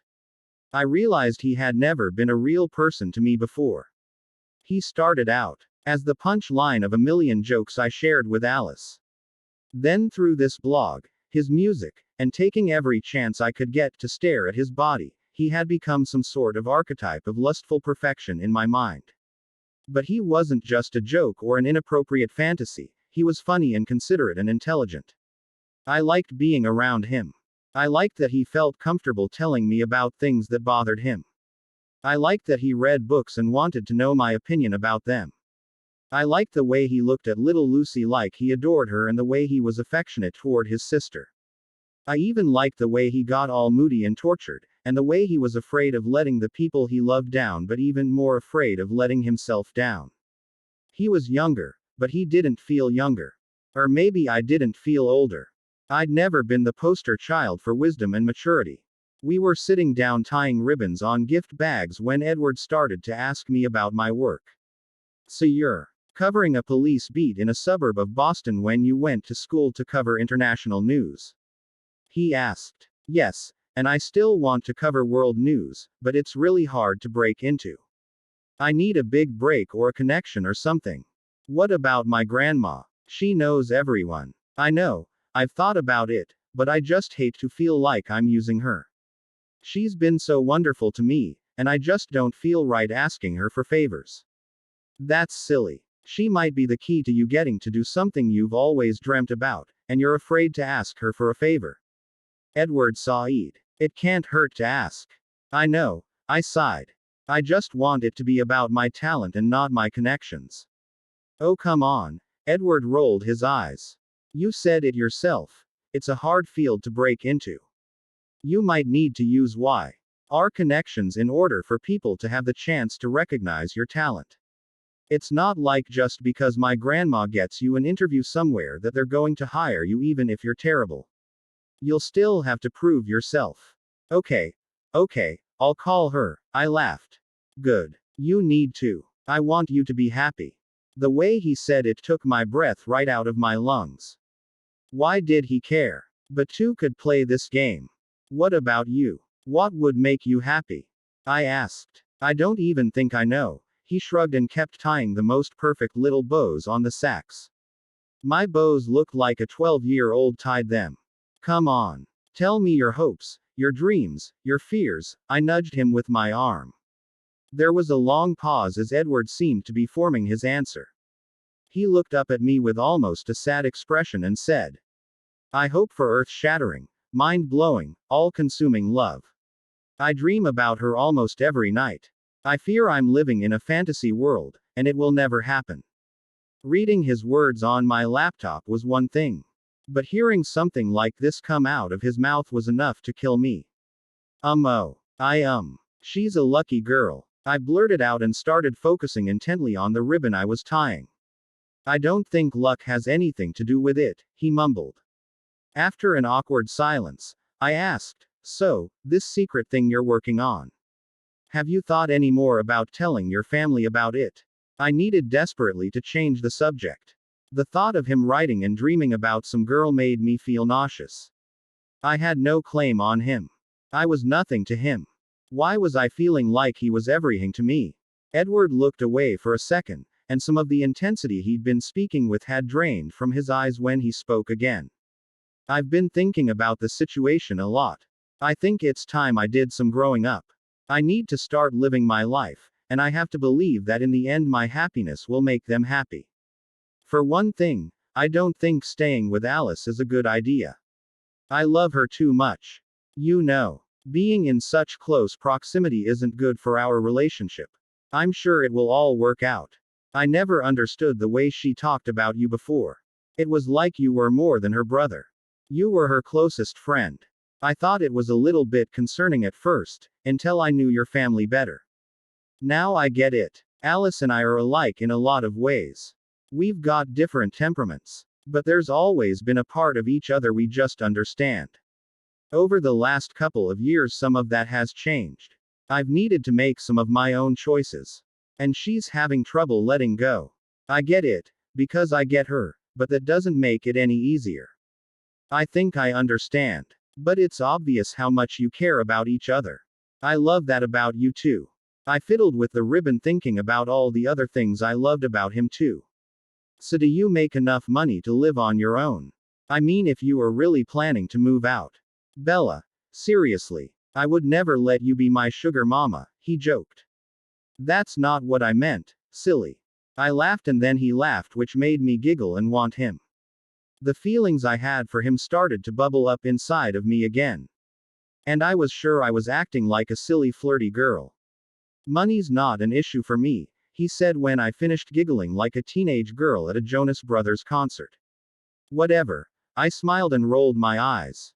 He was probably just trying to act independent, or maybe his parents still gave him an allowance.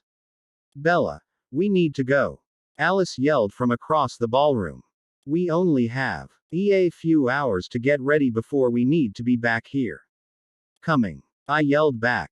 Well, I guess I'll see you back at the house, I said to Edward.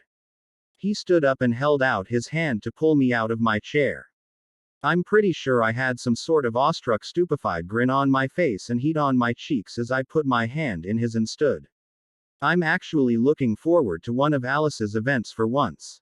He smiled at me and hadn't let go of my hand. Yeah, well she's not doing your makeup or inviting Rosalie over to fix your hair, I grumbled. Edward laughed, took 2 steps backwards and squeezed my hand before letting it fall.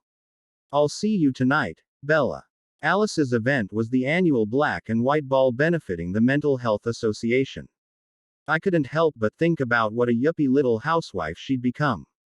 Black tie events were a far cry from digging in the sand in Jordan. I wasn't really looking forward to being stuck in a room with a bunch of people I didn't know, wearing uncomfortable shoes. and pretending to have fun. At least most of Alice's family would be there. They would make it bearable. Rosalie came over to get ready with us, which was really code for, Rosalie came over to help Alice fix me. I wore a simple strapless black dress with white polka dots. It went to my knees. I insisted on leaving my hair down, so Rose insisted on curling it. All in all, it wasn't nearly as painful as I thought it would be. I wasn't going to take anyone's breath away, but I didn't look that bad. Alice had to be there early, so I stayed back to ride with Jasper and Edward. When I arrived in Seattle, we talked about the gala at the end of my trip. Now it was here, and it was reminding me that I would be leaving soon. My heart was already aching. Every time I said goodbye to Alice, it was hard. I never knew when I'd get to see her again, and I always felt like I was leaving part of myself behind. I'd been surrounded by fun people the whole time I was here. The thought of going home to my empty house alone made me sad. It was hard living alone. I was sitting on the couch reading Edward's book and waiting. I couldn't stop rubbing my lips together and popping them. The thick MAC lip gloss Alice made me wear was so cool and sticky. Hoping those things get some action later, Swan. I looked up and Jasper was standing in the doorway smirking at me. His hair was wet. He had on black dress pants and a white undershirt. He was pretty freaking hot. Why is your dad going to be there? No, he was going out with your mom tonight, the last time I talked to him. I smiled at my old friend. And he smiled back at me. I'm almost ready. I just have to get dressed and then run to pick up the sitter and Jacob. He's insisting on riding with us so mom and dad can have a date or something like that.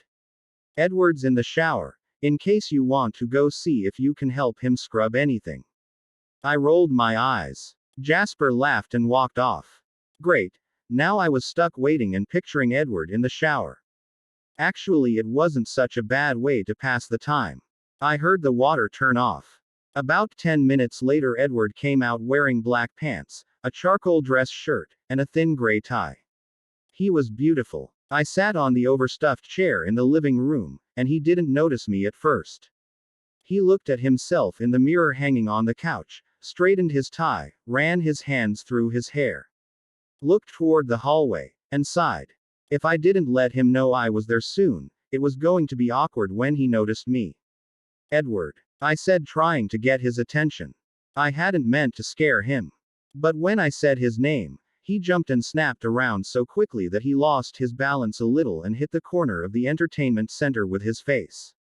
Oops. I jumped up and ran to him. Oh my gosh. Edward, are you okay? I'm so sorry. Please tell me you're okay. I grabbed his arm and held onto him in case he was too hurt to hold himself up.